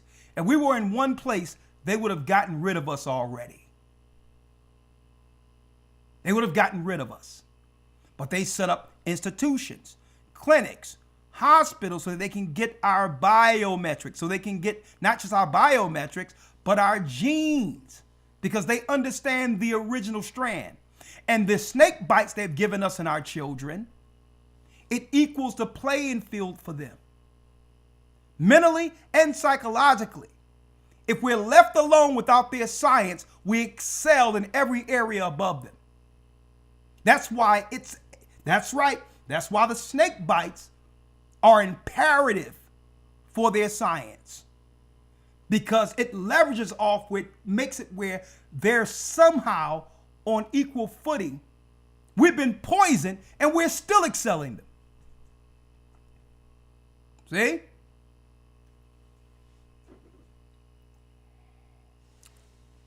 Understand warfare, folks. Warfare isn't just bloodshed. That's the last stage in warfare. Psychological, biological, then the warfare becomes physical. Now, Elder Lawyer, let's jump in. Let's go to Isaiah. Yes, sir. Let's go to Isaiah, the 54th chapter and the 16th verse.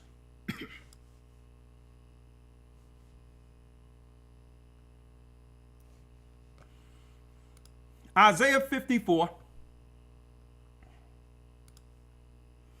And let's read 16 and 17.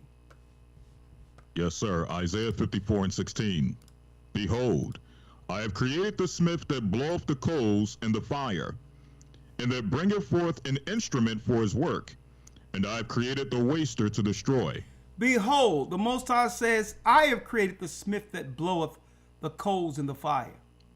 I know Esau would like to give all credit to, what his name, Oppenheimer, whatever his name is, the guy who claimed that he was the guy who split the atom and all this other stuff.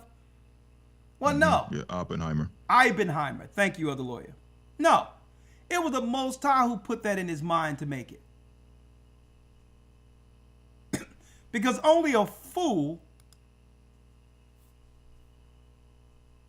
would set up weapons that can blow up whole countries and think they can use it as a tool that will not eventually be utilized against them. See? Once the cat is out of the bag, the cat is out of the bag. So the Most High said, you know what? The pride of Esau's heart have deceived him. I'm going to put in his mind how to make it, and he's going to understand the danger of it, and he'll create it anyway. I'm going to have Esau off himself with this particular weaponry. Nuclear missiles. It was in the Bible.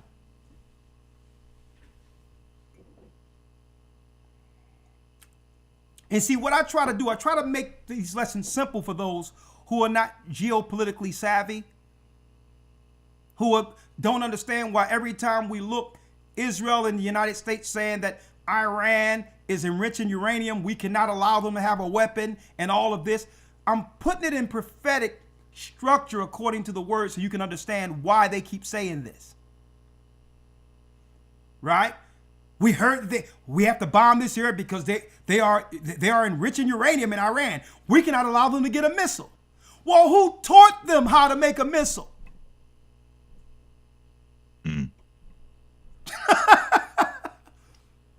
So it was the Most High that put it in their mind, but they had a choice with it. They knew the dangers of creating it, but still did it anyway. See?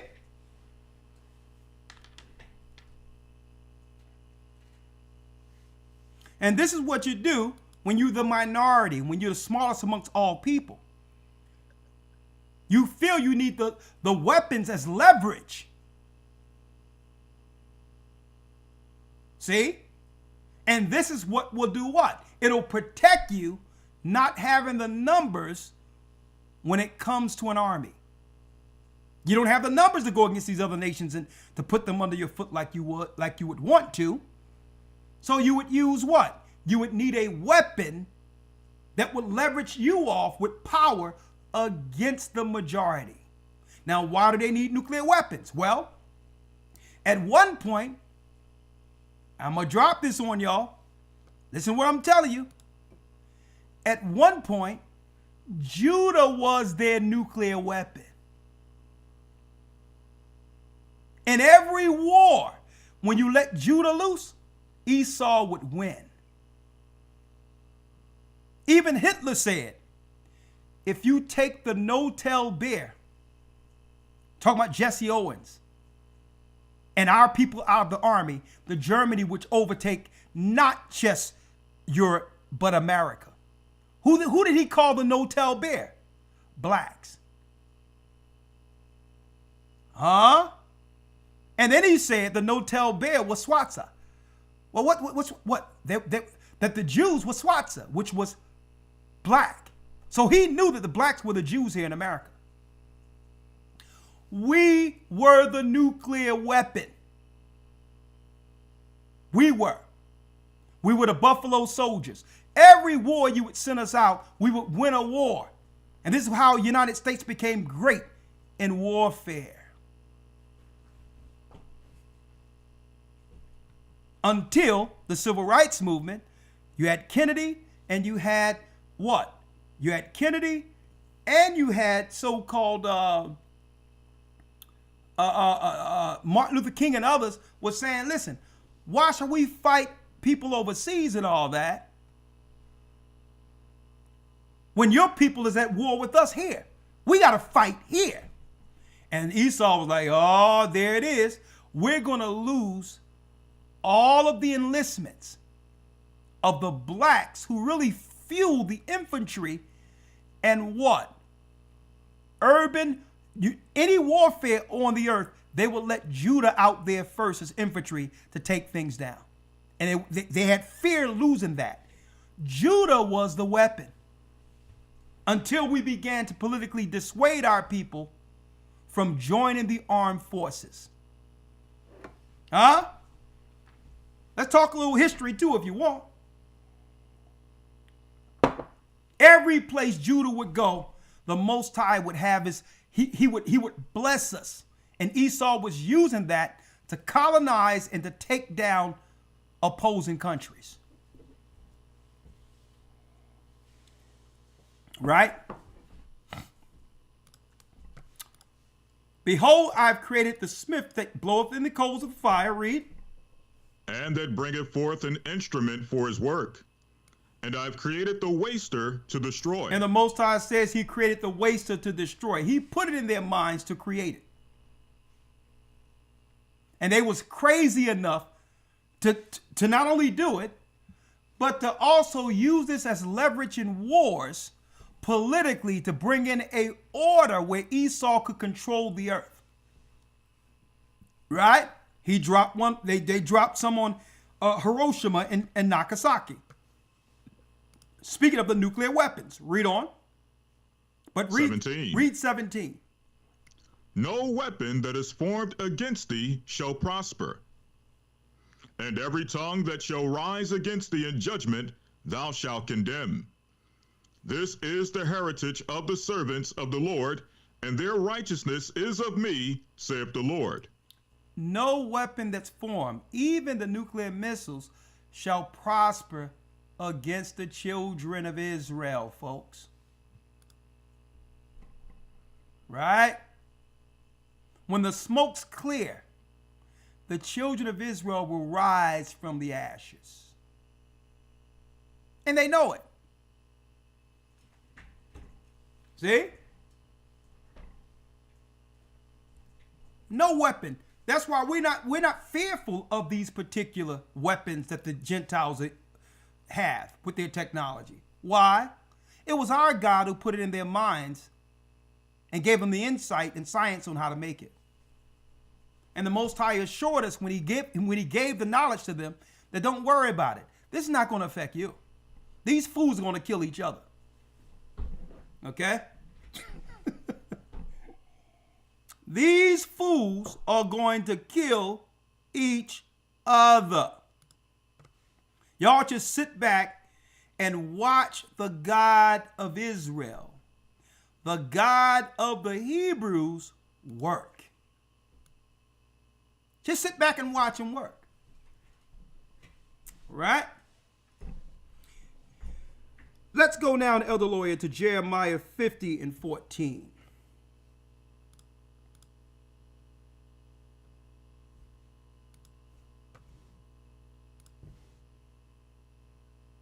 Jeremiah 50 and 14. Let's read that. Yes, sir. The book of Jeremiah 50 and 14. Put yourselves in array against Babylon round about. All ye that bend the bow, shoot at her. Spare no arrows, for she hath sinned against the Lord. And this is the reason the Most High put it in their minds to create the weapons. Even when Trump, the first week Trump got in the office, we heard about strikes in Tehran to hit areas where they think that they were enriching uranium or building missiles. And guess what Iran did a week later? They put out footage to show that they moved all their materials a week before the strike. Shabbat showed that in the academy. So the same place where they were celebrating in the United States strikes on Iran, Iran put out another video to show all trucks that moved all the stuff they were supposed to have destroyed a week before it happened. And now we're coming around full circle because what? Iran has an alliance with Venezuela, and they need the resources from Venezuela in the war. So this is going to draw Iran out with what? With Trump striking, with the Zionists using America to strike Venezuela. Right? It would have happened years ago, 12 years ago, if the Zionists were able to put their Zionist puppet in position 12 years ago. Iran would have had to engage in the war immediately. But now what's going on right now, Iran is not going to have no choice but to go into a war. That's where we are. But the Most High talked about this war. Right? Let's read it again. Jeremiah 50 and 14. Put yourselves in array against Babylon round about. All ye that bend the bow, shoot at her. Spare no arrows, for she hath sinned against the Lord. For she hath sinned against the Lord. America has become the harlot and the joke for the world, of the world. And they intentionally made America as such. There used to be a moral standing with all nations looking towards America, especially when it came to God's people here. But now, what more, as far as character, what is America actually producing anymore? As far as integrity, spirituality, righteousness, absolutely nothing. Most High says, okay, let's get these missiles primed and pumped. Let's get this thing ready to go. Right? Let's go to the 25th verse, if you will, Elder Lawyer. Yes, sir. Verse number 25. The Lord hath opened his armory, and hath brought forth the weapons of his indignation. For this is the work of the Lord God of hosts, in the land of the Chaldeans. In the land of the Chaldeans, the sorcerers, the Harry Potters, the warlocks. 26. Come against her from the utmost border. Open her storehouses. Cast her up as heaps, and destroy her utterly. Let nothing of her be left. Let nothing of her be left. This will break America's power. That will bring America below third world status, which will allow Europe to have what? Power 1 hour with the beast, which is the last 7 years according to the Jubilees calendar. The Vatican, the Satanists from the throne of the Vatican, as well as the Satanists who run Europe, will rule the earth. That's right, without any competition from the West. That's Revelation 17. See? Right now, what's going on with America right now, for those who don't know? America is in a fire sale, where for the last 10 years or so, they've been letting all the countries come in and take what they can to benefit themselves before the war. It's a fire sale. They want you to think it's just Somalia. No. It's a free-for-all. They open up the borders and say all the countries who have enslaved Israel get the last out of what you're going to receive from this country that God's people built before it shut down. Let me tell you, 15, 20 years ago, you had never seen Arabs would have set up a whole community where they would have what? Street signs, you know, that would have what? Muslim conquerors who killed Christians on the street signs. You had never seen that 15, 20 years ago in the United States. So it's not just Somalians, folks. They have sold the country and haven't told its citizenry yet. It's a free-for-all. Get what you can while you can, because now America has become expendable. And it's exposed without a heavenly hedge based on the sins perpetrated within America. Right? Read all the way down to the 27th verse. Let's read it. Yes, sir. Verse number 26. All right. Yes, sir. Verse number 26. Read 27. Yes, sir. 27. Slay all her bullocks. Let them go down to the slaughter. Woe unto them, for their day is come, the time of their visitation. Her day has come. So eventually, what's going to happen? Read. 28. The voice of them that flee and escape out of the land of Babylon, to declare in Zion vengeance of the Lord our God, the vengeance of his temple. So those on the outside of Babylon, when it happens, are going to declare, guess what? It's not just America. The same teachers who were teaching, like you see right now, are going to declare to the world, the old world, that they are next.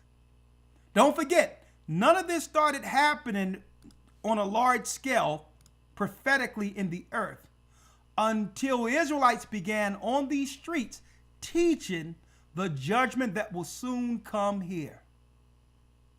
And the Most High must do what? He must justify himself.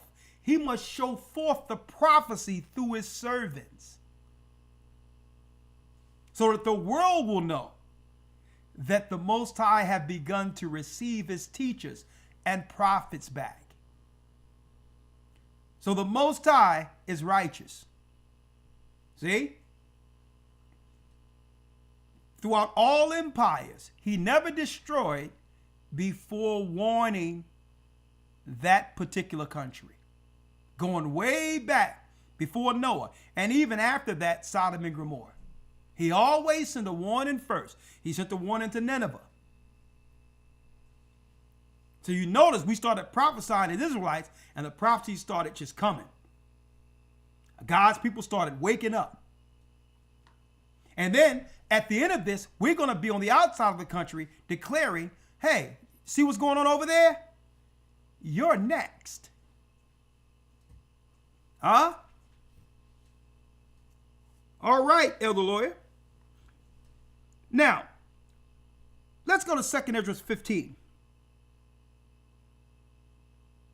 2nd Esdras 15, 34 through 47. 2nd Esdras 15 and 34. Yes, sir. Behold, clouds from the east Hold and from the north. Hold on, Elder. 24. Matter of fact, excuse me. 2nd Esdras 15, 34. And we're going to read that down to about 47, okay? Yes, sir. Behold. Behold, clouds from the east and from the north unto the south, and they are very horrible to look upon, full of wrath and storm. Come on. They shall smite one upon another, and they shall smite down a great multitude of stars upon the earth, When it says even their own star. When it says that they shall smite down a great multitude of stars upon the earth, these are heat-seeking missiles, where they'll have a missile that can what? Hone in on a missile that's coming to a country and shoot it down before it gets to its destination. Like we seen a few months ago, or during the time where they was doing a proxy war between Israel and Iran last year. Notice that the prophets are identifying what? A future prophecy. Why? Because these inventions of missiles weren't operating like this during their time. So what are they seeing when they see a fire come in? It looks like a star to the prophets. And they look like another missile coming, another star shooting it down. They're seeing what? Our current time, when the Most High begin to allow these Gentiles to release missiles one against another. This is how the Most High this is how he frees his people. This is how he free us. Because the Gentiles who conspired against us are now battling against one another. And we're just sitting back watching the show. We're not engaged in it anymore, if y'all notice. If y'all didn't notice this.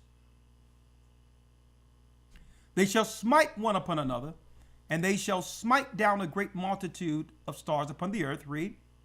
Even their own star. And blood shall be from the sword unto the belly. Come on. And the dung of men unto the camel's hoof. And there shall be great fearfulness and trembling upon earth. And they that see the wrath shall be afraid, and trembling shall come upon them. And then shall there come great storms from the south, and from the north, and another part from the west. It's speaking of mushroom clouds.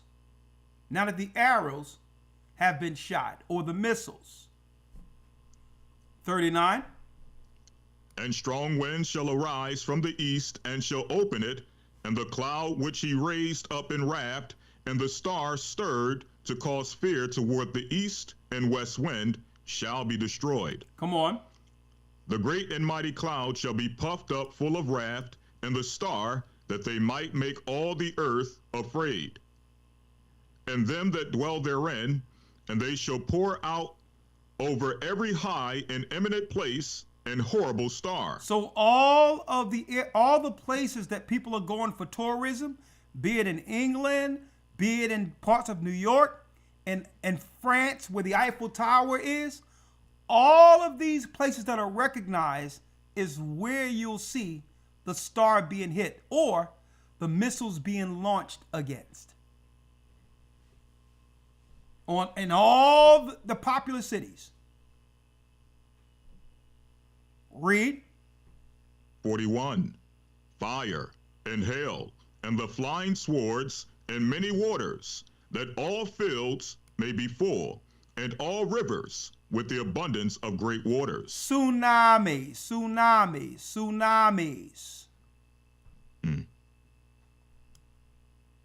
42. And they shall break down the cities and walls, mountains and hills, trees of the wood, and grass of the meadows, and their corn. And they shall go steadfastly unto Babylon, and make her afraid. And after that, it started in the Middle East. We were there when it was happening. And then the missiles would begin to make their way to the daughter of Babylon. It's going to start in the Middle East first. That's why we told people, hey, man, even before it happened, we told people, do not stay within the borders of Israel. Christ is going to return us back into that. And now last year, we found out that the Jewish people and the families who supposed to have been prophetically restored into the land started in the thousands going back to Eastern Europe and Cyprus, as it was prophesied that their kings would flee to Kittim. And that 6 million sacrifice that we always hear over and over again, Holocaust means sacrifice. That's not speaking of past history.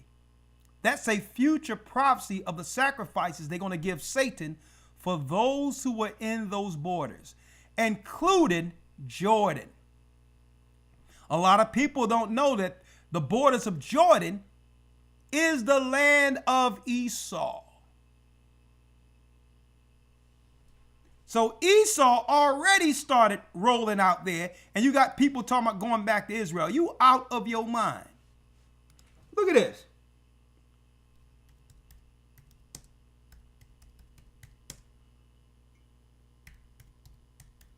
I thought God restored them back, huh?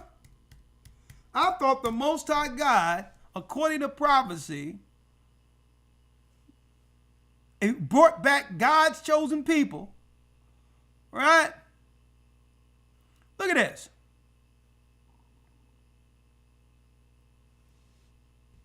Look at this here. Let me show. I showed this a couple of weeks ago. A few months ago.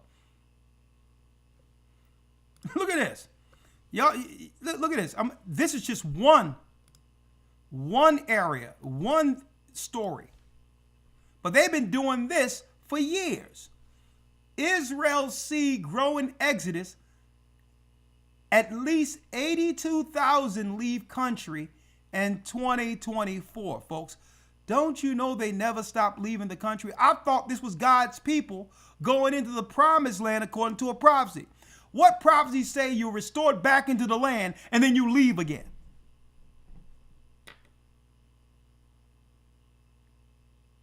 So they went in to create the chaos we see right now in the Valley of Jehoshaphat so that they can leave. Of course they would have a place to go back to. They weren't being persecuted in these other areas they came out of when they went into Israel in 1948. They had family in Eastern Europe. They're just going back home. look at it there. Huh? What you want? What you want? There was no prophecy of them going back and having the Holy Land and all that. Okay. This destabilized the area, leading to the final war. They're doing exactly what the Bible said they was going to do. Okay. They getting the Hades out of there. And this is, folks, I got many stories. They've been leaving for the last 5-6 years. And you got some simpletons talking about let's go to Jordan. And simpletons talking about let's go into Israel. You're going to be the sacrifice.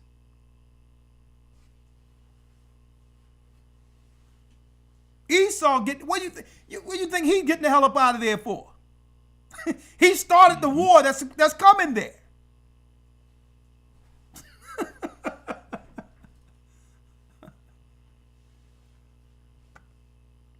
All right.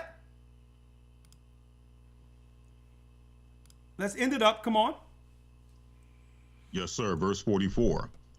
They shall come to her and besiege her. The star and all wrath shall they pour out upon her.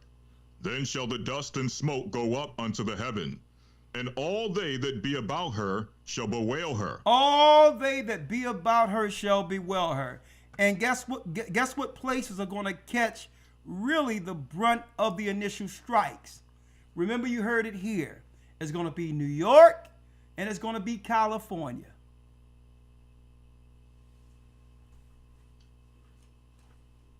New York and California. And when it happens, guess what? It's real time real. That's why they have all these movies, Escape from New York, where there's no bridges and all that, and people trying to get to the mainland and all that. These post-war apocalyptic movies. And where's the most sin deriving from within the United States? New York and California.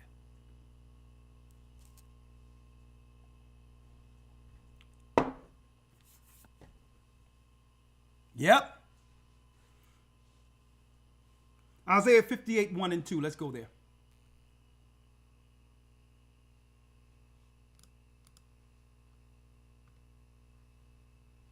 Isaiah 58, 1 and 2. Isaiah 58 and 1. Cry aloud, spare not, lift up thy voice like a trumpet, and show my people their transgression, and the house of Jacob their sins. That's why the Most High said, cry aloud, spare not.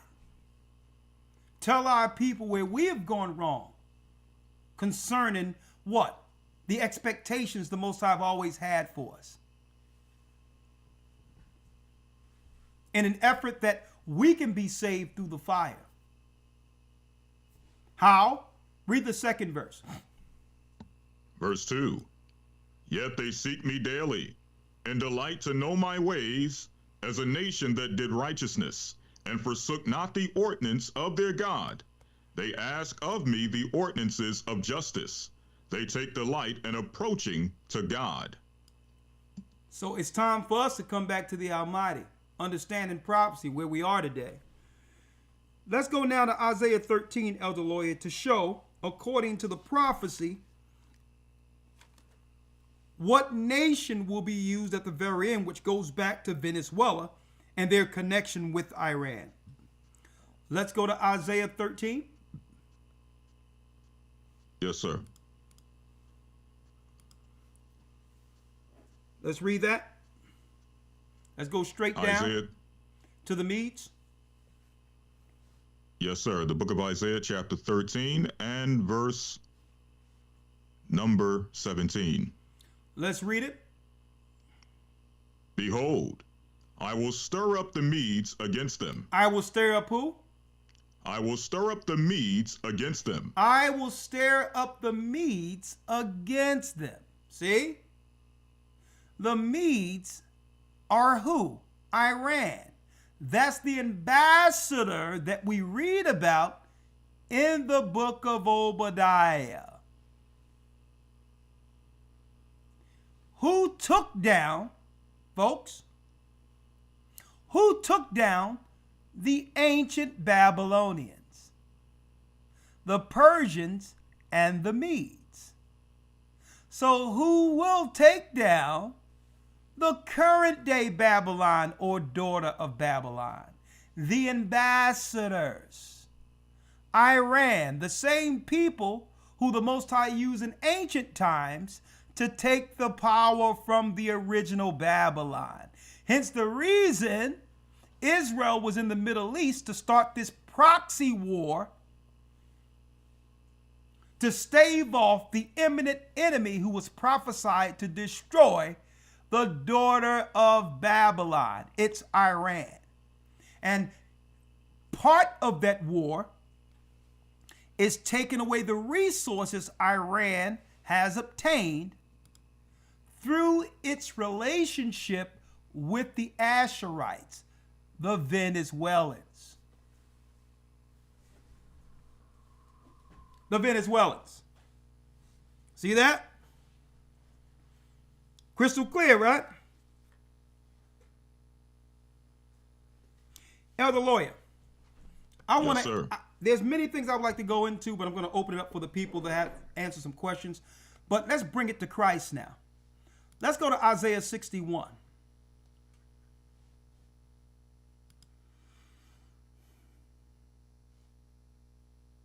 Isaiah 61,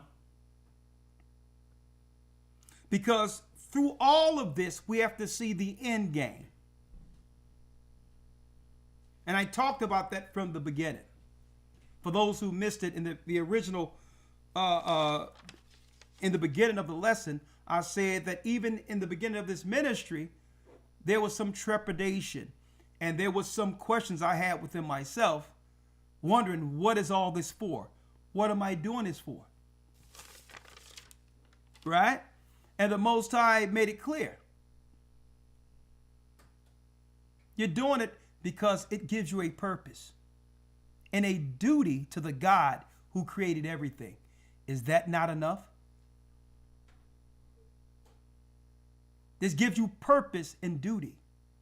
Without this connection to our God, it doesn't matter what we do in this life, we will be forgotten. We will not be remembered if we don't serve our purpose and our duty while there's time.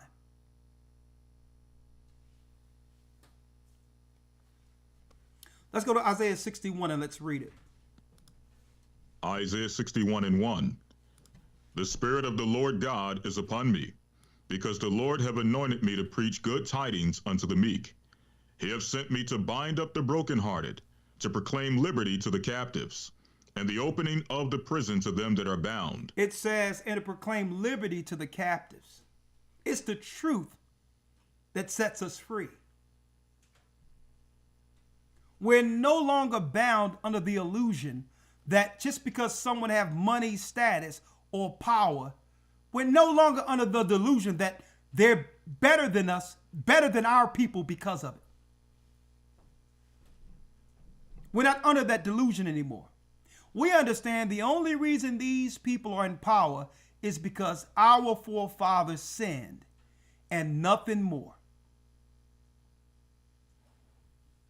Nothing more. They received everything that they have gotten through default.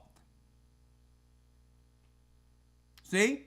And now the Most High set us free from believing that we have to depend on these people or lean on their educational understanding to how all of this works. When these people, according to God, are nothing. See? Read the second verse. To proclaim what? To proclaim the acceptable year of the Lord, and the day of vengeance of our God. And the day of what? And the day of vengeance of our God. To comfort all that mourn, to appoint unto them that mourn in Zion, to give unto them beauty for ashes, and the oil of joy for mourning, the garment of praise for the spirit of heaviness. So at the end of this, the Most High is going to give us the garment of praise for all the heaviness we've endured here. See, we seek total resolve in our present life. And it wasn't meant for us to have total resolve. We get happiness in spurts, and we're going to have bad days. But it's the Most High don't want us to experience a euphoria under a curse.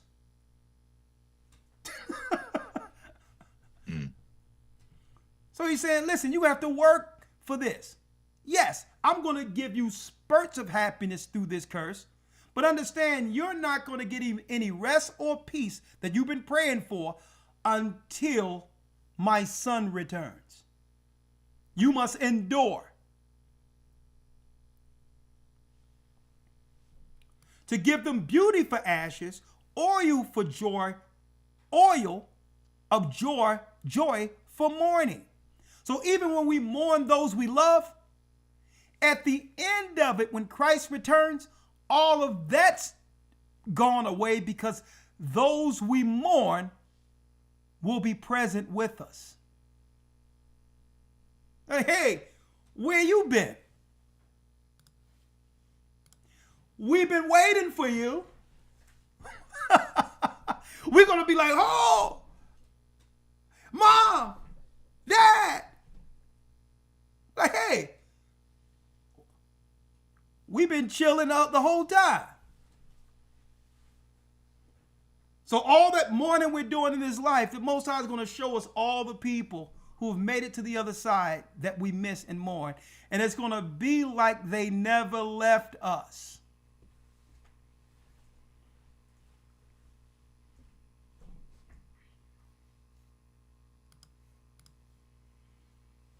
To appoint unto them that mourn in Zion, to give unto them beauty for ashes, the oil of joy for mourning. Read.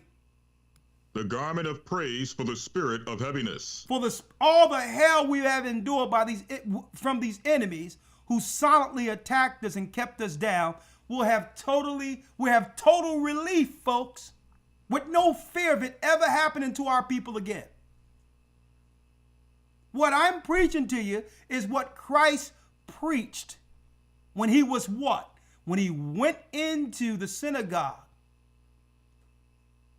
When the Most High sent him after the baptism. To what? To preach the good word. See? The garment of praise for the spirit of heaviness. Read. That they might be called the trees of righteousness, the planting of the Lord, that he might be glorified. Come on, that who might be glorified? That he might be glorified. And that's what's wrong with this world, folks. In this world, it's about self-glorification. That's what's wrong with this world. It's about your personal fame. And it's not about glorifying the Most High. 4. And they shall build the old waste, they shall raise up the former desolations, and they shall repair the waste cities, the desolations of many generations. Now we're talking about what? The building of the new Jerusalem in our homeland when Christ returns. That's the repatriation back to the land. After the enemy have been subdued, then the land will be built. What we see in 1948 was nothing more than an Edomite political play that would lead to what? War in the Middle East, the Valley of Jehoshaphat, which will finally lead to the final war when Christ returns. 1948 had nothing to do with Israelites going into Israel. It was the Most High put them there to stoke the war that leads to our deliverance. He let them go there, knowing that every place they go, they cause trouble. Okay? The Bible says when we're back in the land, the earth shall not study war anymore. There'll be no war when Christ returns, when we're in the land, because we're peaceful people. The Most High had them go there knowing that it would speed up the prophecies. Every place they go, there's bloodshed and war because that's all Esau have ever known.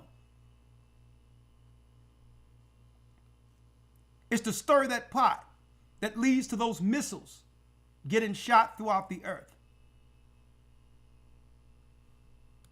5. And the strangers shall stand and feed your flocks, and the sons of the alien shall be your plowmen and your vine dressers. So the Gentiles are going to work for the children of Israel in the kingdom. And it's a righteous work. Ain't no whipping people, ain't no separating people from their family. It's going to be a lawful, righteous agreement. And guess what? The Gentiles aren't going to have a problem working. I'm going to tell you why. This is their empire. And they're forced to work in their own empire.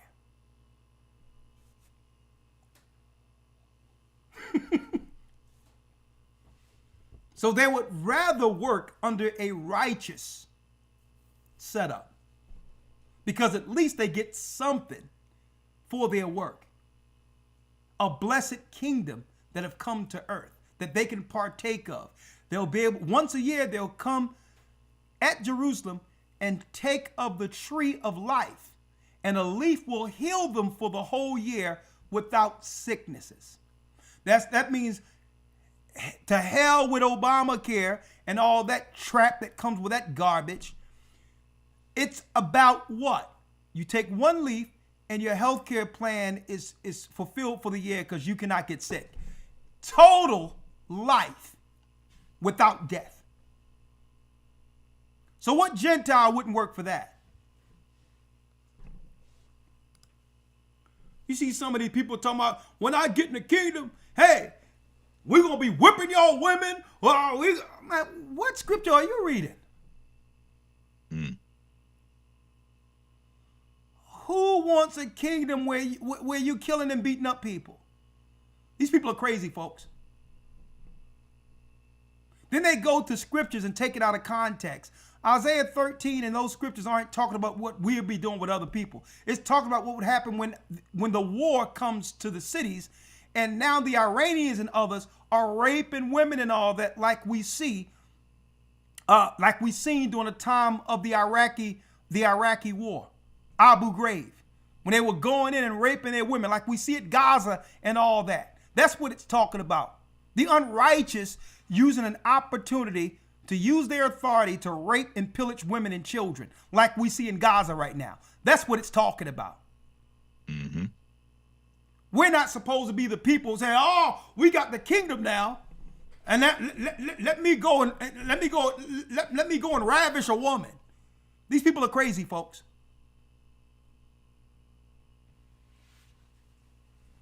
What type of kingdom would Christ bring with some fool talking about he want to go and take a woman against his will? Are you that thirsty?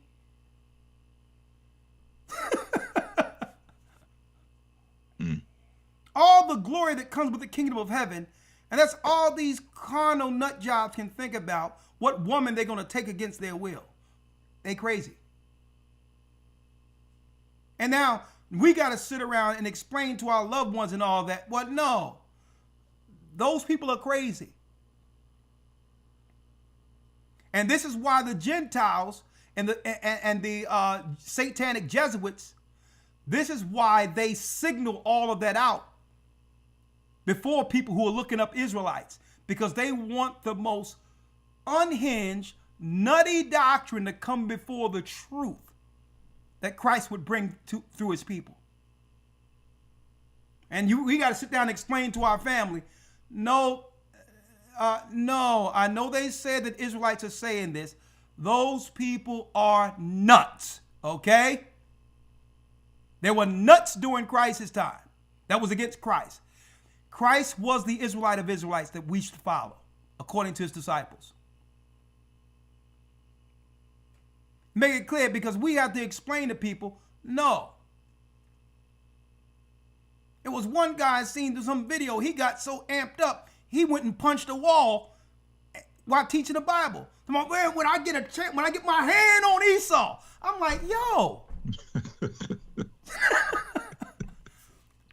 His knuckles bleeding. I'm like, brother, you need to go sit on somebody's couch.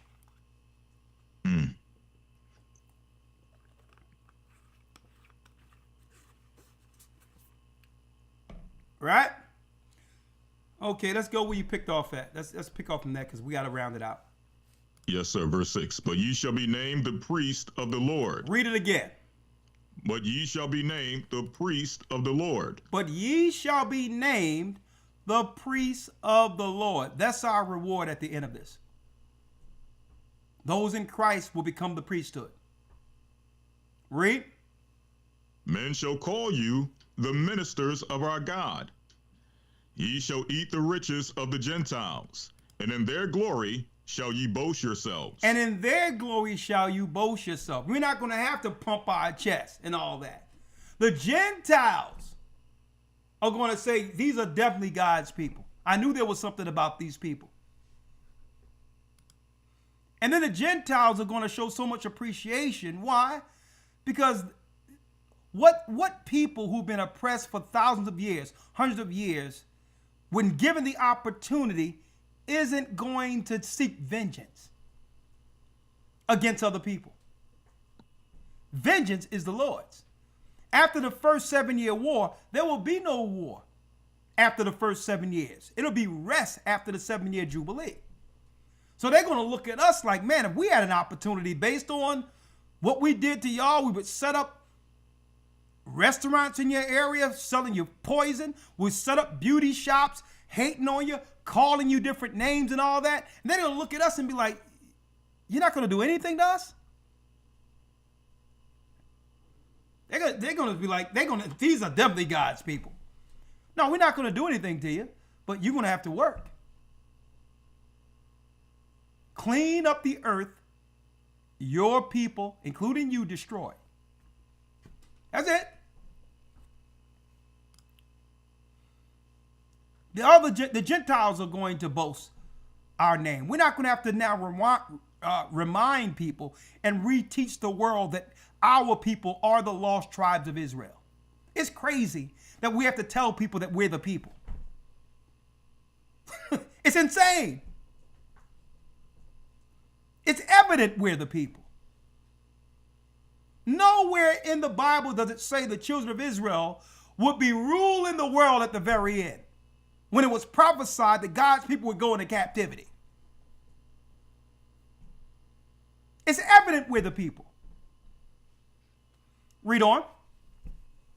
Verse 7. For your shame ye shall have double, and for confusion they shall rejoice in their portion. Therefore in their land shall they possess the double. Everlasting joy shall be unto them. For I, the Lord, love judgment. I hate robbery for burnt offering. And I will direct their work in truth. And I will make an everlasting covenant with them. And their seed shall be known among the Gentiles, and their offspring among the people. All that see them shall acknowledge them, that they are the seed which the Lord have blessed. The whole world will acknowledge that we're that seed. Read. 10. I will greatly rejoice in the Lord. My soul shall be joyful in my God. For he hath clothed me with the garments of salvation. He hath covered me with the robe of righteousness. As a bridegroom decketh himself with ornaments, and as a bride adorneth herself with jewels. We're the Jews. We're the Jews. Read. For as the earth bringeth forth her bud, and as gardens causeth the things that are sown in it to spring forth, so the Lord will cause righteousness and praise to spring forth before all the nations. Before all the nations. That's the reward we receive at the end of this, that makes this work worth doing. Let's end it out here, Elder.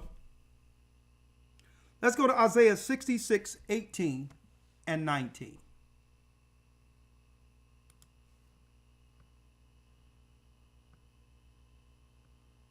Isaiah 66 and 18. For I know their works and their thoughts. It shall come that I will gather all nations and tongues, and they shall come and see my glory. All the Gentiles who make it in Christ will see the glory of the Almighty on earth and know that we were always God's people. Read. 19. And I will set a sign among them, and I will send those that are escaped of them unto the nations, to Tarshish, Pul, and Lud, that draw the bow, and to Tubal and Javan, to the isles afar off. They that have not heard of my fame, neither have seen my glory. And they shall declare my glory among the Gentiles. And they shall declare my glory among the Gentiles. So this is what, brothers and sisters, the 19th verse? This is the true definition according to God for those who would be what? Famous. Famous is to be remembered, not just in this world, but the world to come.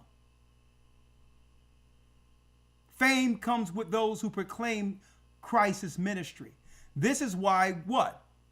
Christ, since he came to this earth, have never been forgotten. I need y'all to think about that.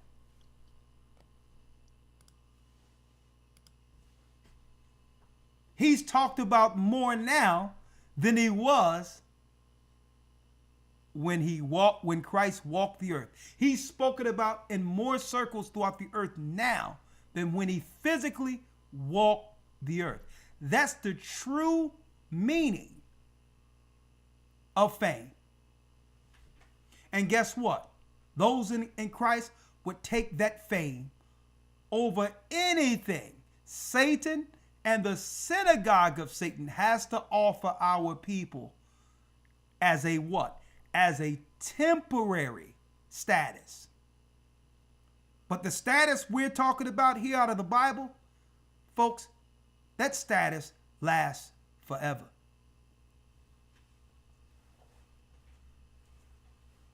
We're the Most High jewel, the children of Israel who will stand after the war. We just have to what? Avoid and navigate through what? Their psychological war, their biological war. See? Psychological and biological. We're not worried about their physical war, not being hedged by the Almighty. If we can overcome those two, psychological, don't listen to anything they say concerning what's better for you or your family. Biological, don't allow anything to happen to your children when something going to your children that can give them some adverse illnesses. Where now you have to now operate with a broken child. Okay?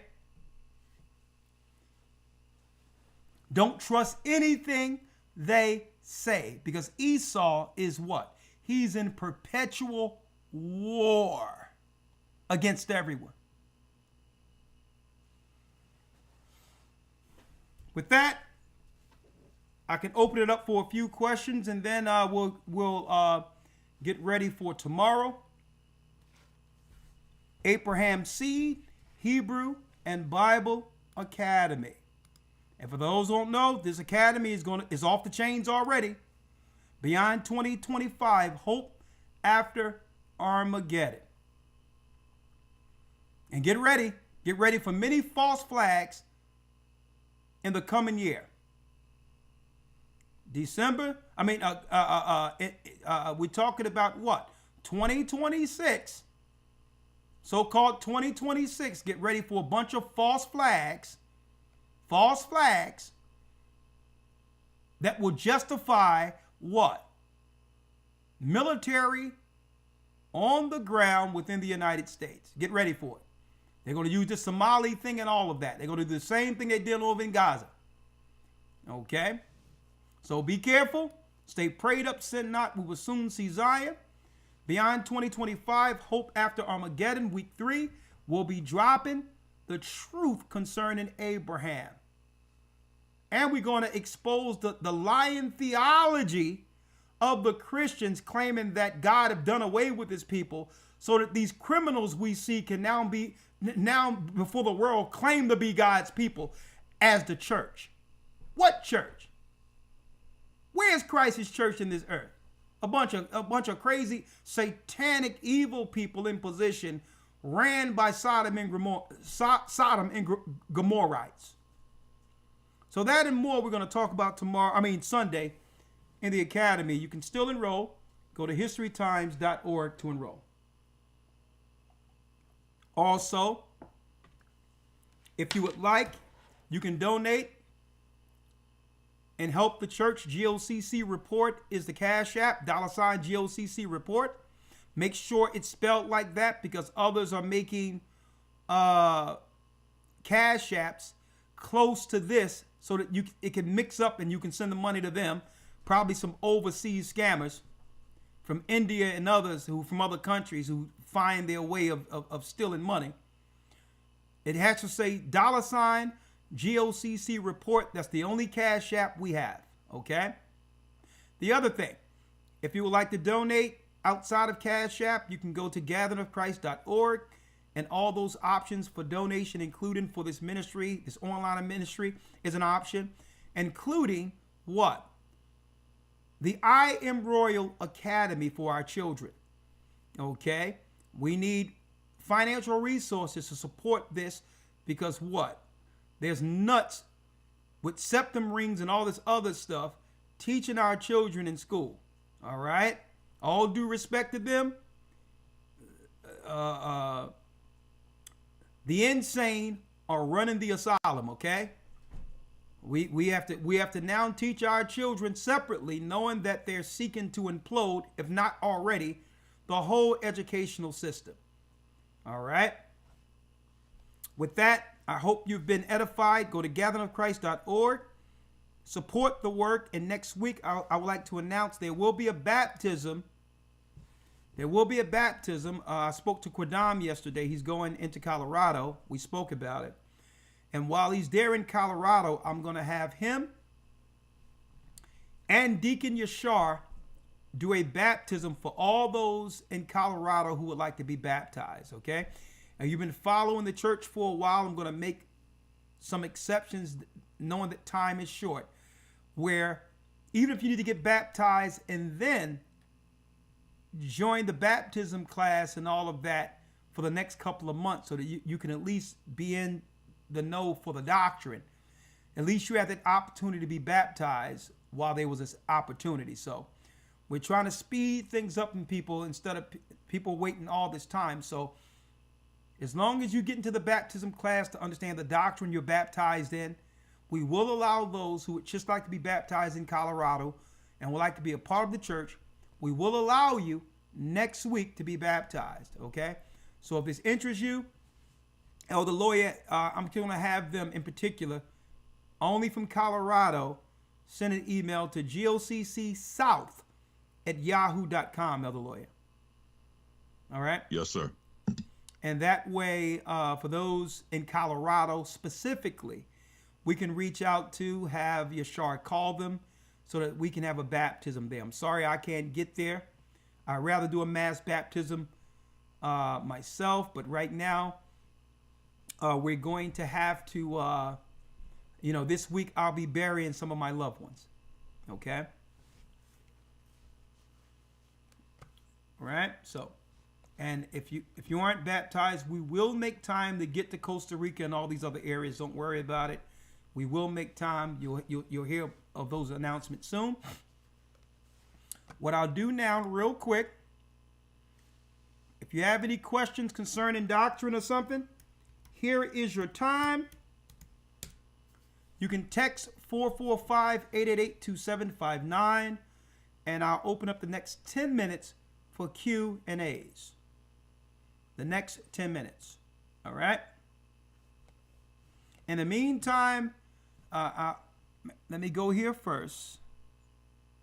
For those who have questions, you can text 445-888-2759, or you can come in real quick through Zoom, and I'll be more than happy to answer a few questions for those who come into Zoom. Now, if you're going to come into Zoom, it requires you showing your face when you speak. I won't show you live, but people tend to do what? Troll. And we want to make sure that you are of, that you come in good faith. All right? We're going to make sure that you come in good faith. All right? For those who have any questions outside of that, you can text either in the comment or you can text 445-888-2759. And I'll be more than happy to answer any question. All right? A matter of fact, you can call in 445-888-2759. 445-888-2759. We'll answer any question you might have. And this will conclude our lesson for this Sabbath. Beverly, thank you. I appreciate, my family appreciate the sentiments. We appreciate you.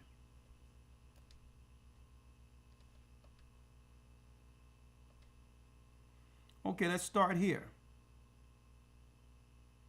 Today.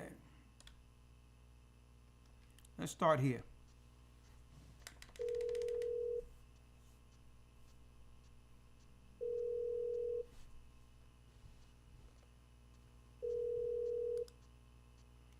Okay, 901, I'm calling you. Hello? Yeah, Zaire, give me 1 second. 901, you just called? 90. Yes. Shalom. Shalom, who's this? My name is Gerald Colton. Okay, blessing, brother. Shabbat Shalom. From what city and state you're calling? Memphis, Tennessee. Okay, Memphis, Tennessee. What say you? Comment or question?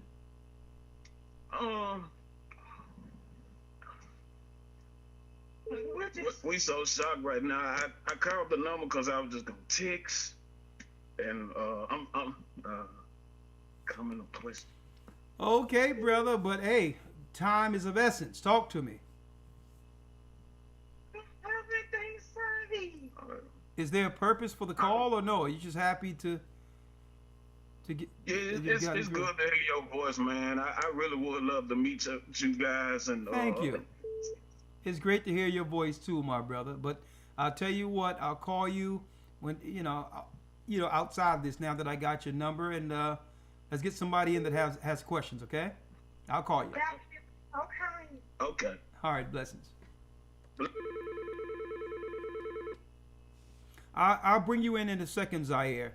Yes, 831, talk to me.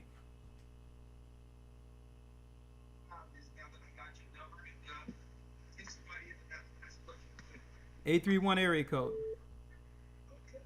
Yes. You hear me? Yes, can you turn me off in the background, please? Yeah, it's nothing on.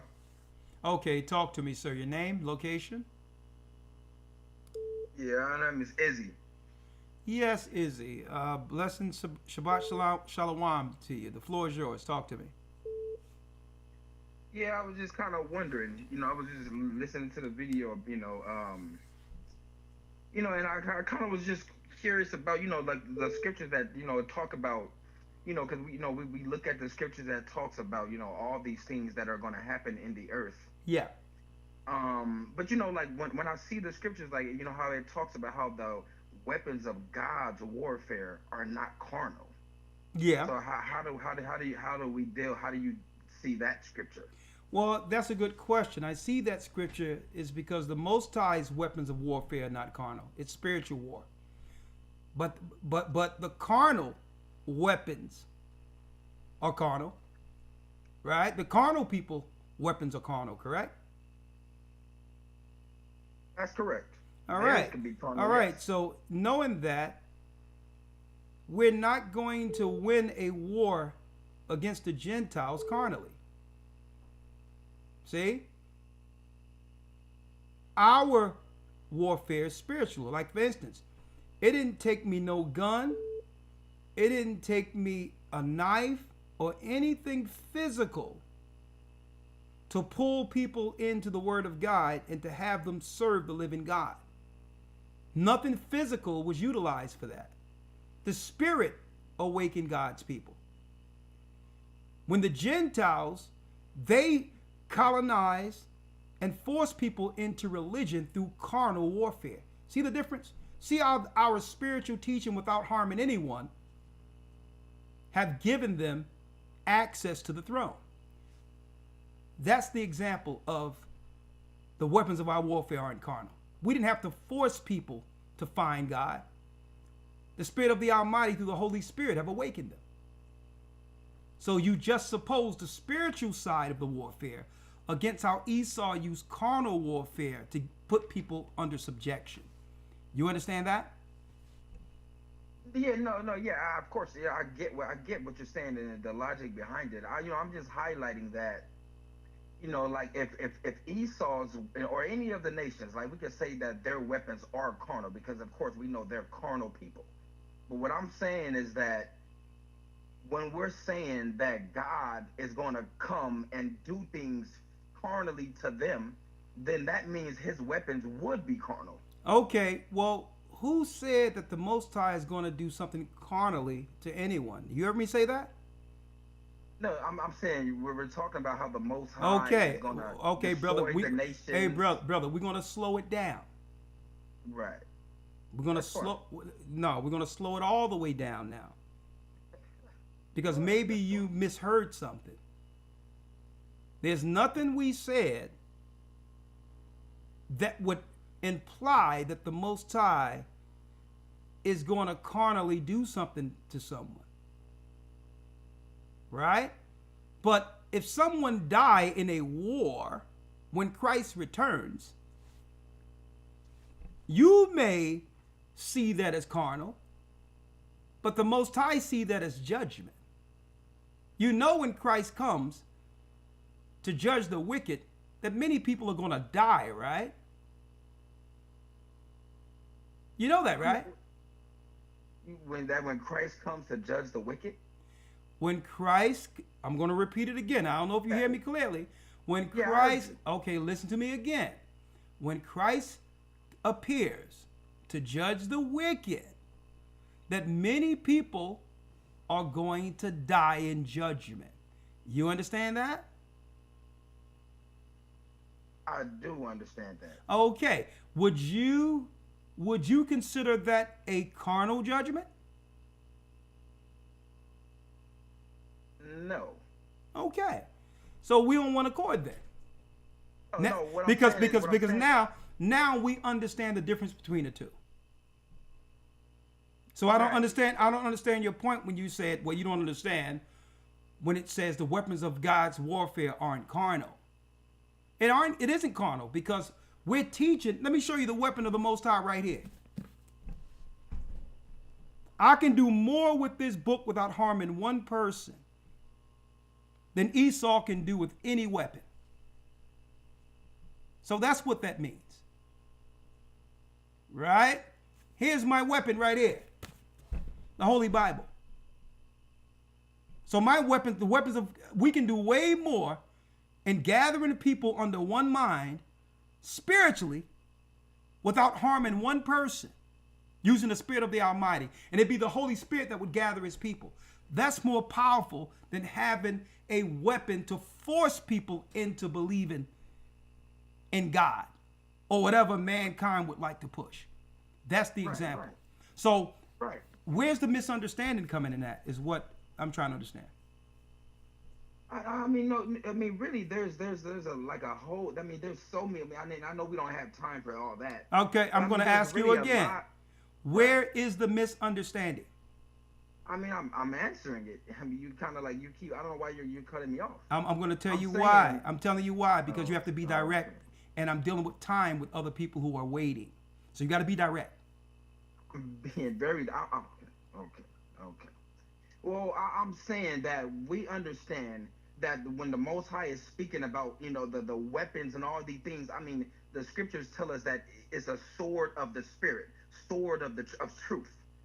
So I'm saying that we know what the truth is. So there's no misunderstanding of what God is saying when he's speaking of the truth.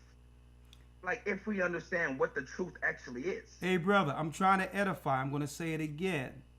What is the misunderstanding between what we were talking about today and how you are perceiving what we're saying?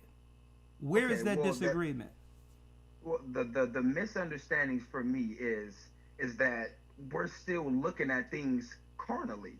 Like everything that's happening that you're saying that God is doing to the other nations and the things that he's going to have the other nations do to the earth. I mean, it's all carnal things. I mean, like, even when it comes to the judgment. Brother, again. Brother, let me tell you, brother, you are confusing the matter. And until you get to the point, if you don't get to the point, because, again, whatever the most... did. Hey, brother, no, you didn't. Ask the people in the comment section whether or not you got to the point. You haven't. Well, you can't, because you're cut.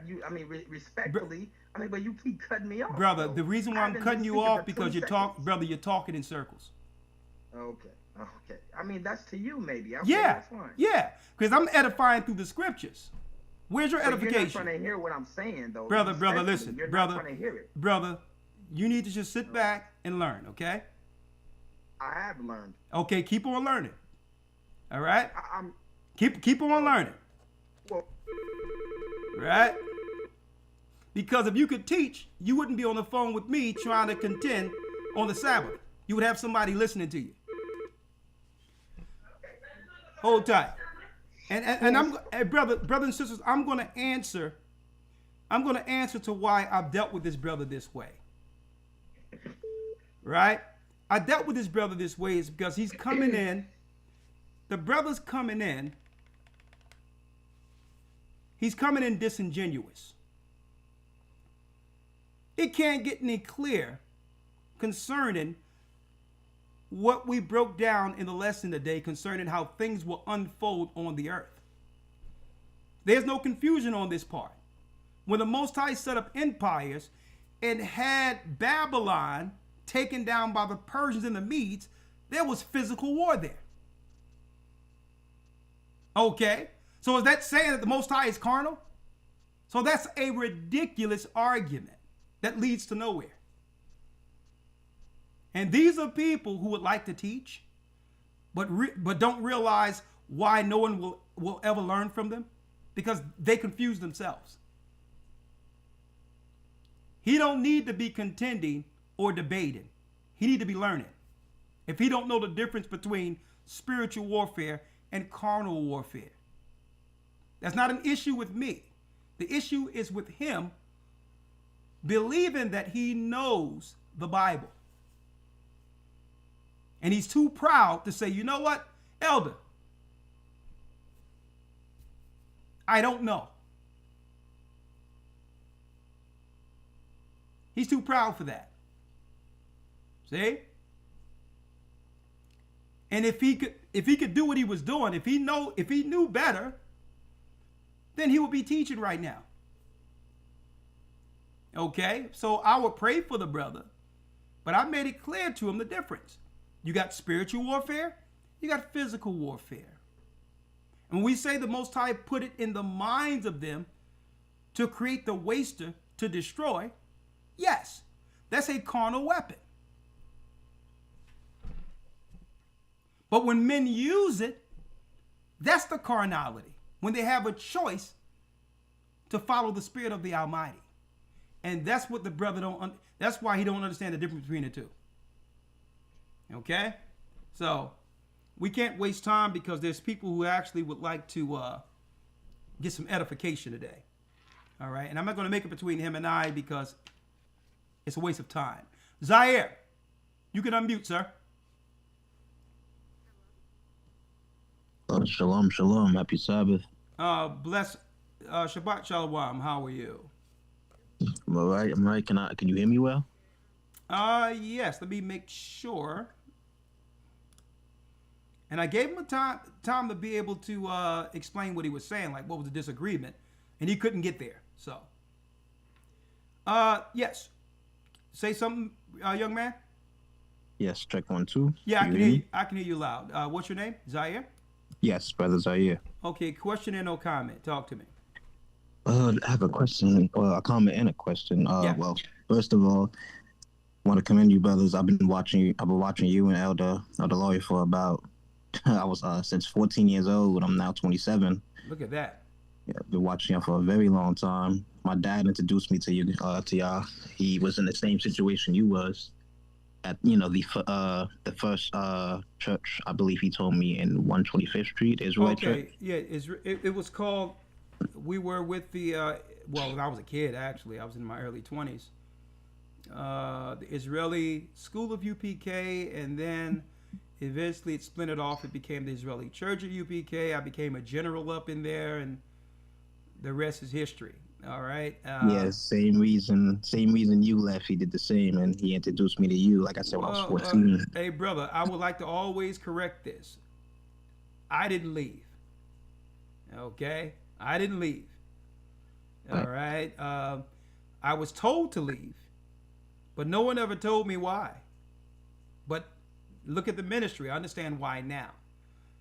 Once I put my foot into something, and and I'm dedicated to a work, I don't walk away from it. So I didn't say, hey, y'all are doing this, that, the other, I'm going to leave. No, I would probably been there, but based on what I'm learning, I would have begun to fix things while there. And they probably would have kicked me out for that anyway.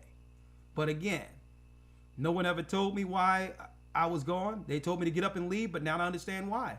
The Most High put it in them to do so. Okay? But I want to make that clear. When I'm in something and I know and I believe it's true, I'm in it to the end of it.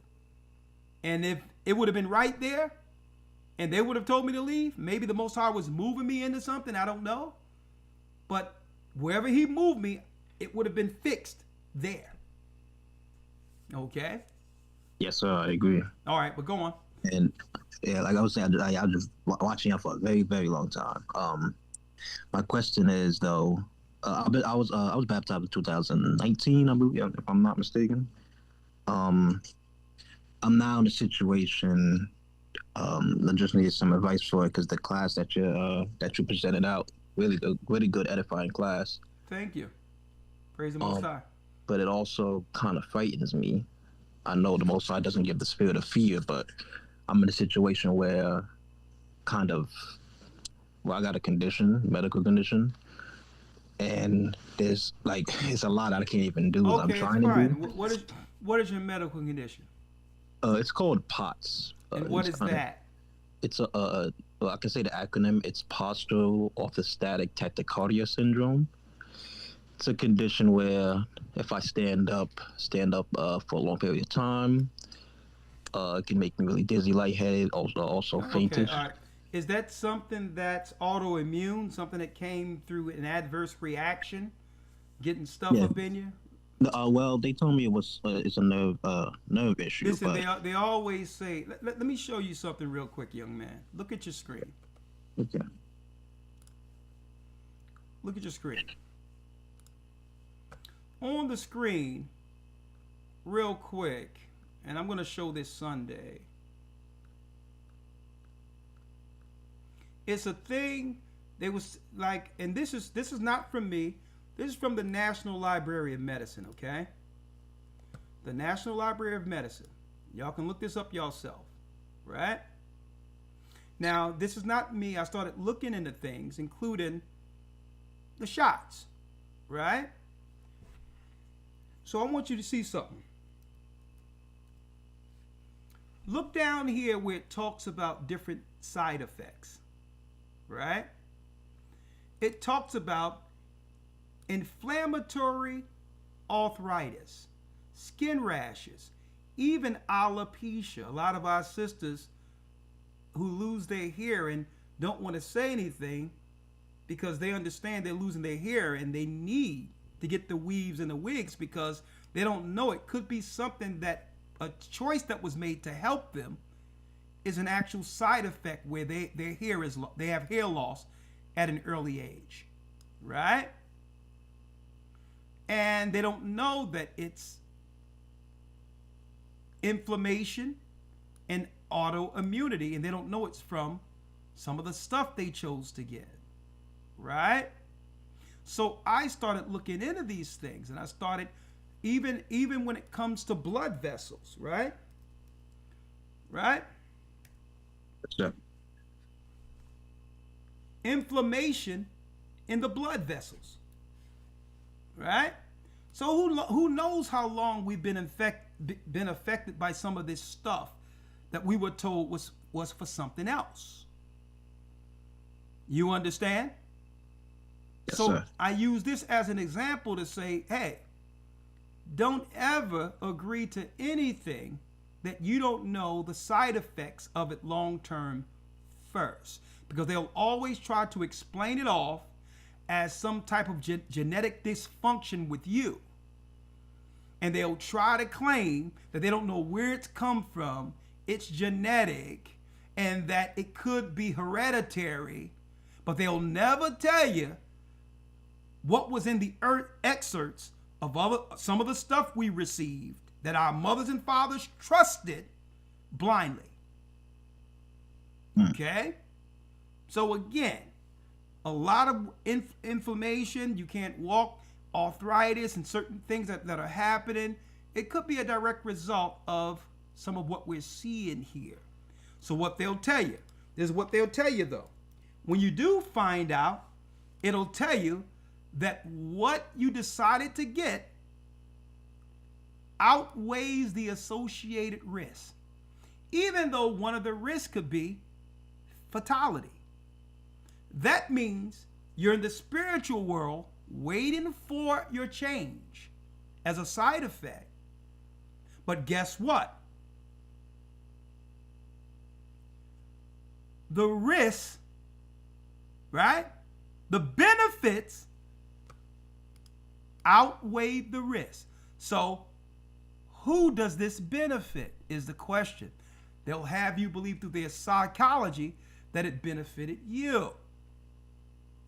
But yes, the benefits do outweigh the risk for them. If the benefit is for you to get jammed up and now you're in the spiritual world waiting for the change. Okay?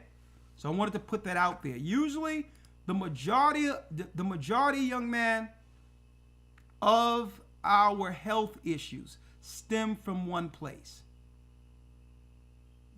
Our parents made decisions believing that they were doing what was right for us, but they were tricked.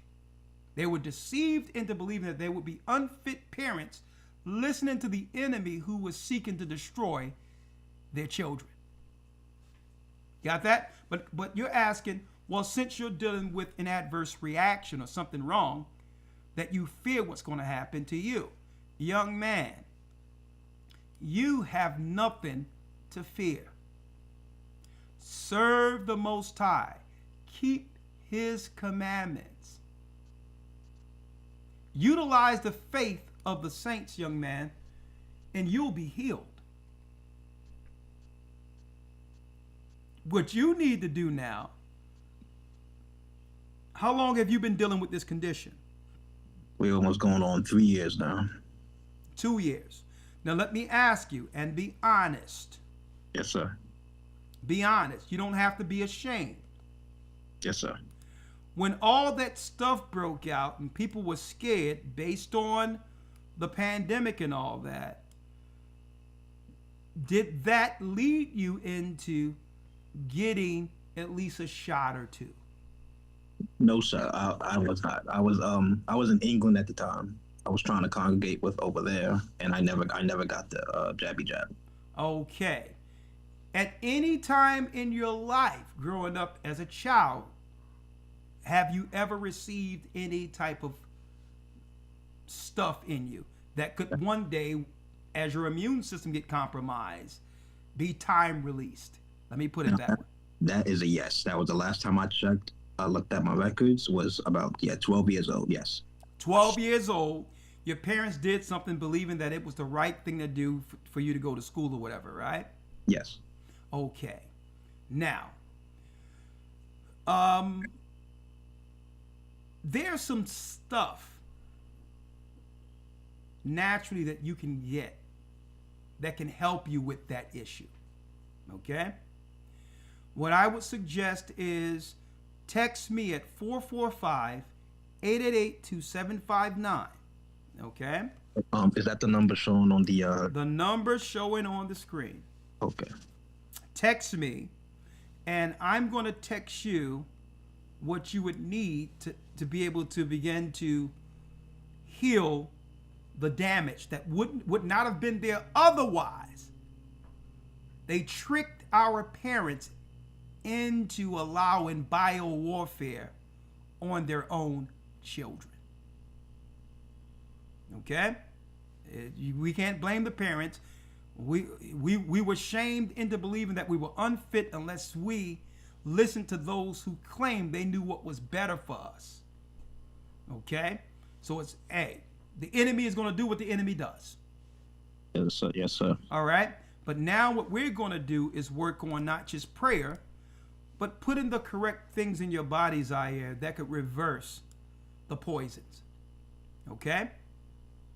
I didn't even know there was something for. They told me there was no cure for this, and so I was just. Brother. All right, let me drop down let me drop this when someone say there is no cure.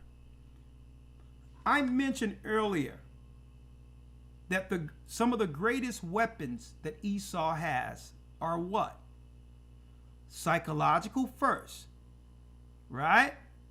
Yes, Then biological, right?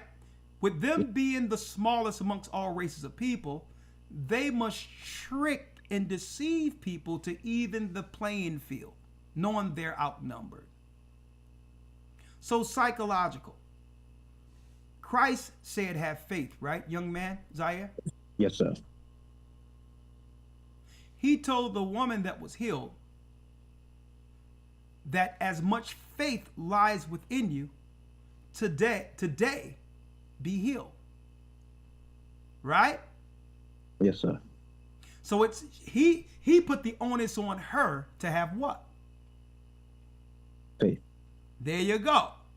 Now, if you, being a psychological nut job, speaking of these doctors and these psychologists that have tricked the world into trusting these dingbats, if they tell the saints that something cannot be cured,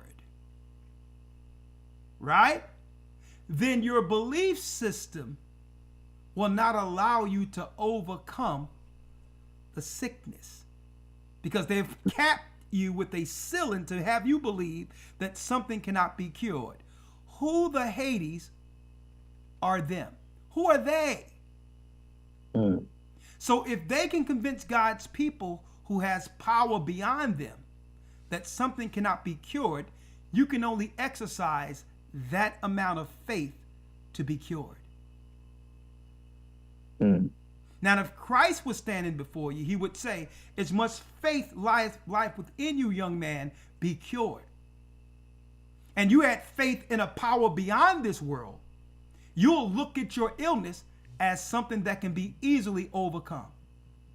And you'll work in your spirit to overcome it.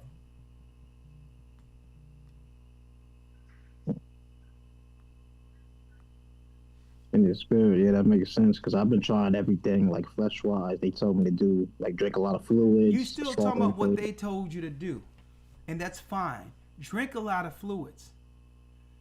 But first of all, you have to block them out. Anyone who says they don't have a cure must get out of my face. Okay? If you can't fix this, what are you talking about? And that's the difference between faith and what?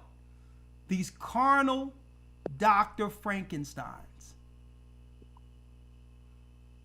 You have to exercise something greater in you, young man, that they told you didn't exist. And they told you that when they claimed there was no cure. How the Hades they know? If you came with a cure, you think they would allow other people who are patients to find out about it? Absolutely not. Because what? Sicknesses is their livelihood. So release yourself from their psychology, young man. There's nothing you're dealing with right now that cannot be overcome. And you must believe that first within you. Okay? Got it. Yes, sir. You must will yourself through the Spirit of the Almighty to overcome the poisons that was administered into you. And I'm going to tell you, they're telling you one thing. I'm telling you, you do have the power to heal. If you believe you're not sick and you begin to operate as such, it'll go away. But you don't know you have that potential because these dingbats out there with white jackets told you that there's a limit. And based on the fact that they've never cured this, there is no cure. Nah, there's no cure for you. When they say there's no cure, as far as they know, which is in their journals, in their books, in their science records, in their white papers, what they're telling you is there's nothing we read, Nothing that we've read or learned in school that can actually deal with what's going on with you.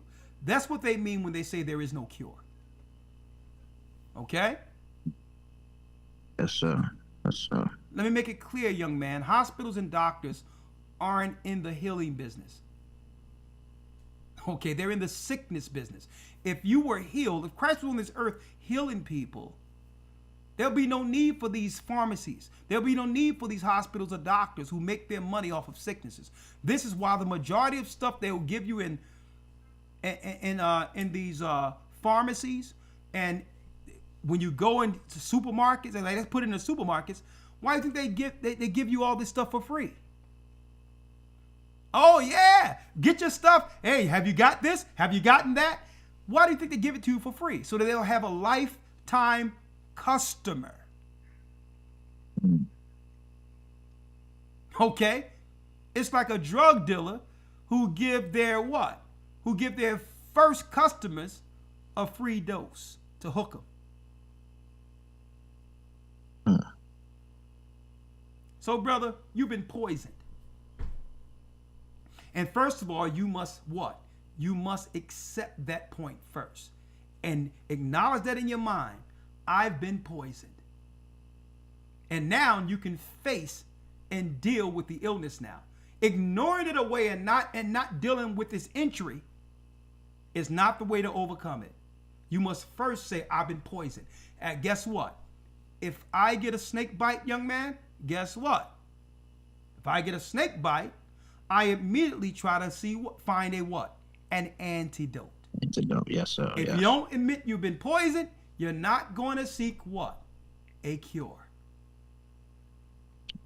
And I'm going to tell you, the Spirit is in you already to begin to heal in this. How you say that? Because Christ is in you. Do you believe it? Do you believe Christ is in you? Yes, yes. I've been going through a lot out of my years, but I never once questioned. Okay.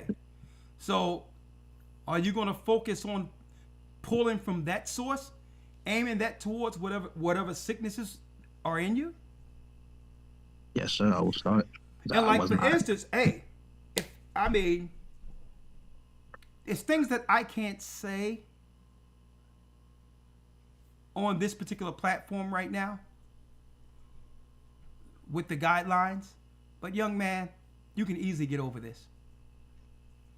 So text me, 445-888-2759. Yes, sir. I definitely will. Right? Thank you so much. And there's one thing in particular I ordered. It was sweet, too. It was sweet. Maybe, I don't know if I can pull it up here. It's some interesting stuff that I ordered yesterday. And the enemy don't want you to know about this.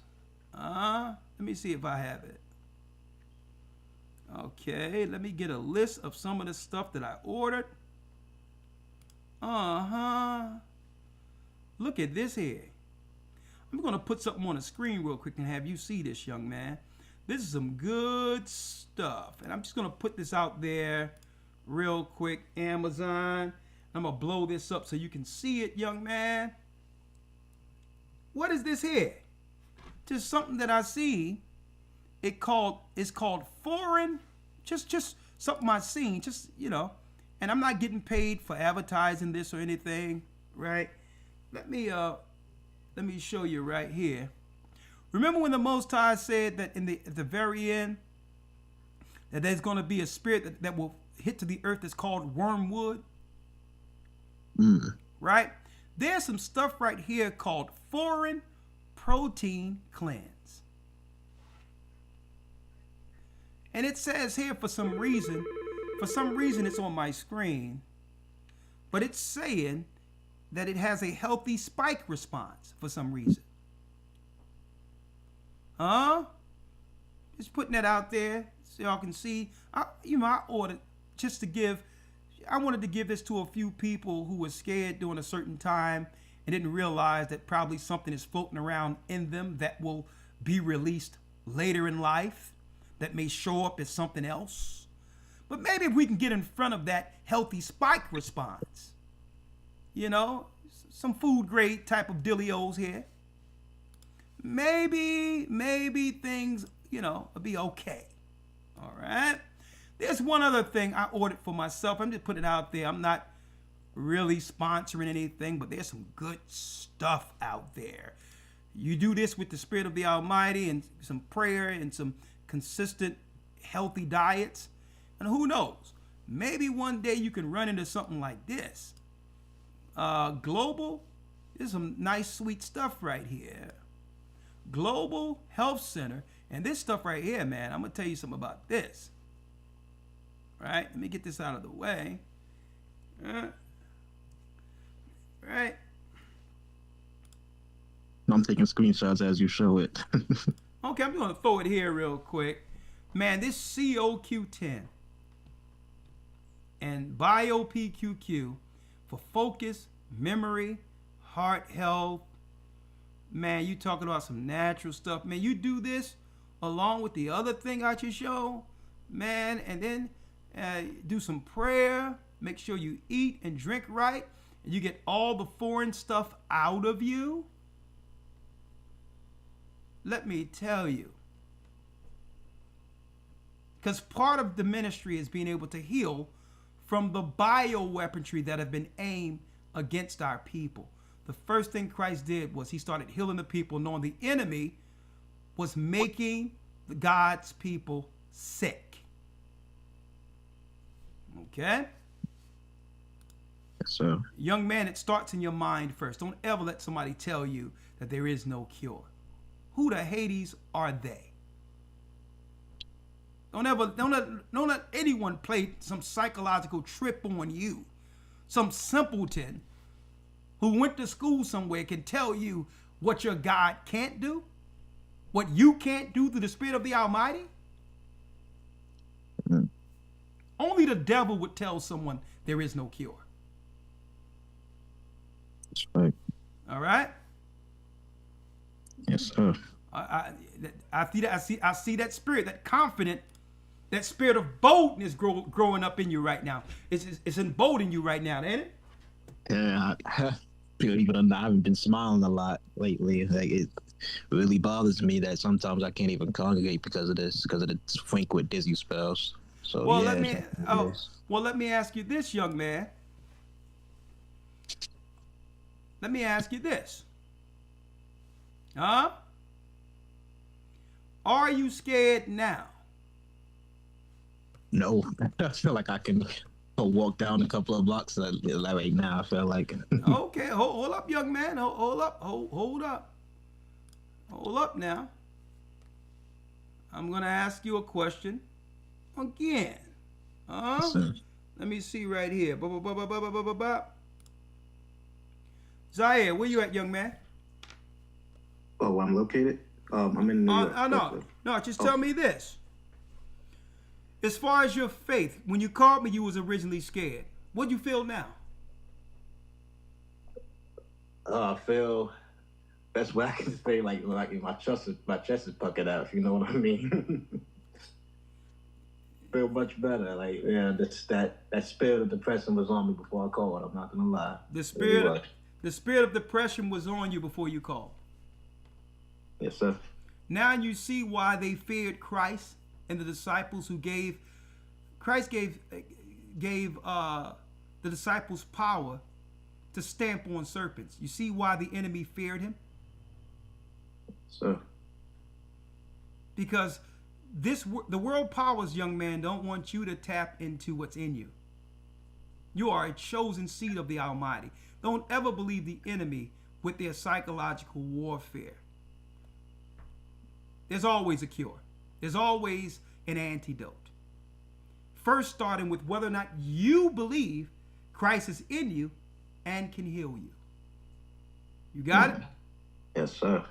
Definitely. All right. Don't call me defeated no more, brother. Stand up. Stand up as a son of Jacob and get in this war. Definitely will. Next time you hear me, I should be in the academy. Well, hey, come on, man. Whatever you need to do, my brother. But don't sit back and sulk and believe the enemy. Stand up and become a part of this kingdom. Become a soldier within the Most High's army. All right? Yes, sir. Yes, sir. The water so much. And stop believing Harry Potter. Okay? Yes, sir. The water. My brother. All right. My brother. You heard that, other lawyer? Look at that. Yes, sir. Okay, I couldn't hear him, but I heard your dialogue with him. No, when I first spoke to the young man, elder lawyer, I brought him in latest. You can hear. I forgot you couldn't hear. When I first brought him in, you can feel the weight on him, as if he was defeated already. And that's what this world does. That's what these so-called doctors do. Right. Right? They restrict us from tapping into the Spirit of the Almighty. I wish one of those fools would tell me something. Tell me, oh, there's no cure for this. Who the hell is you? Mm-hmm. What do you mean I can't? If anything, we need to get in front of this before we have to give our people cleansings and healing herbs to heal them. We need to make sure parents know not to give their children these bioweapons. 816, last call for today. Last call for today. Let's do it. 816. Broke phone.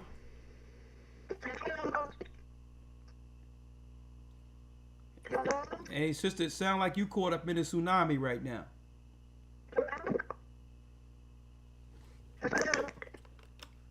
Oh, no, I'm here. Hey, sis, no, your phone, you got to straighten that out, sister. Unfortunate for you. No, it sound like you dropped the phone up in the old commode.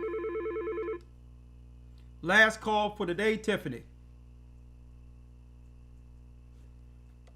Tiffany.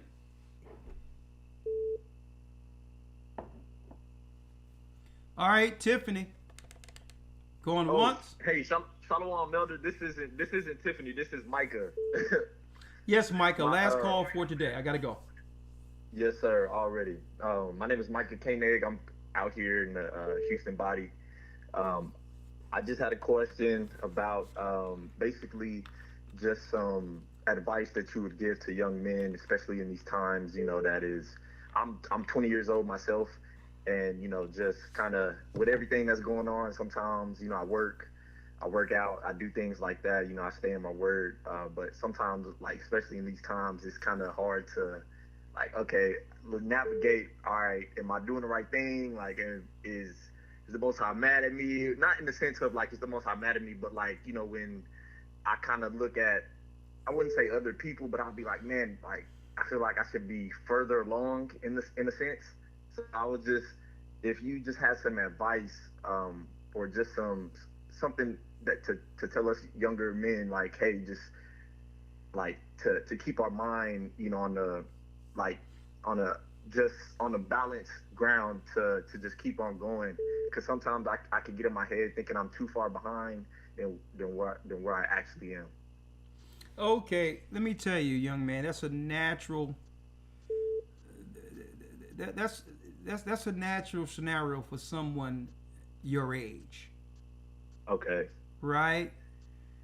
And because why? You're still trying to find the reason for purpose. You're still trying to find, you're trying to move into what you'll do as a man. So that drive of that thing in you that's saying, okay, I should be further along, I'm lacking.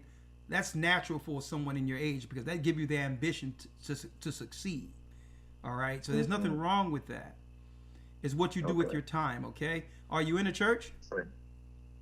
No, sir. So I had work this morning, so I'm asking you, are you a part of a church? Oh, yes, sir. Yes, sir, I am. Okay. We're going to have the Maccabees program coming up for young men. Okay. And that's going to be full-fledged. That's going to be just mind, body, spirit, raising young men up to be men of the Almighty in the program. So already, right. Okay. So with the Young Maccabees program, believe me, that's going to be more than enough for you to get up to speed in all the areas you need to become a priest for the Almighty. Yes, sir. So be looking forward to when we roll that out right after the Passover. Okay. Yes, sir. All right. Yes, sir. Yes, sir. I appreciate you. It was a pleasure speaking with you. I got to meet you for the first time when you actually came out here to Houston a few months back. That was a blessing because 2 years ago, my brother Matthew, who had been in the truth for about 5 years, when I was in college, I used to be a former D1 athlete. This was before I was even in the church and before listening. I would always hear Elder Lawyer and his deep voice. I'm like, man, who is this guy? You know, he just slowly fed me the truth. And, you know, I had the pleasure to be able to meet you after 2 years finally. So all praises be to the Most High. But again, I appreciate, you know, the advice and all that. Yeah. So the water. Hey, brother, just be obedient to the Spirit and stay humble and learn. I mean, I believe Lawyer was around your age when he came in, so. All right? Yes, sir. I came in, I was like 18 and a half. Okay. So I got baptized about a year ago, so yes, sir. All right. Well, Yes, sir. just follow the leadership that's there right now until the program comes and step into your ministry. Yes, sir. And Most then definitely. on top of that, just outside of that, write down some of the things that you would like to contribute for God's people. What is it you would like to see happen for the people? And by doing that, that mindset you come in with the word, with those others, will be part of the ministry to help get to the youth, right? So write down some of the things you would like to see change amongst your peers. And that can be your ministry to help those who see things in your generation within your age range. You write that down, and the Most High have that be whatever you want to do will become a ministry. All right? Whoa. Okay. That's wild because a brother told me that recently. I had a conversation with him, and he said something along the lines of that. So, okay. Already. All right? For sure. Yes, sir. The water, Elder. All right. Well, I'm sorry. That concludes our broadcast for today. Sabbath lesson. May the Most High be with us. Stay prayed up. We will soon see Zion. And if you want to, you can leave a message, a text, or a phone call, or email us. gatheringas1@aol.com. That concludes our Sabbath lesson. We'll see you next week if it be the Lord's will. May the Most High be with you. Stay prayed up.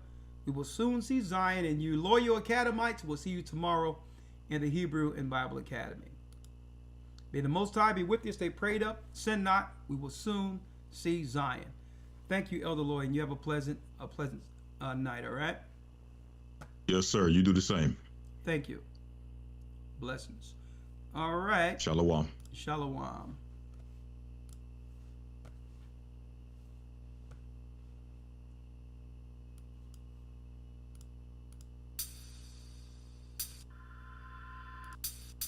Where's my Zion at? Come on now.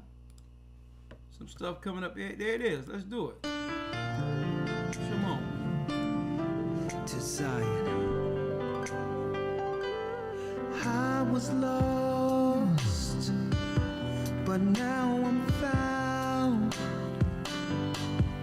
I'm a child of Israel. I heard the sound. You hear the sound.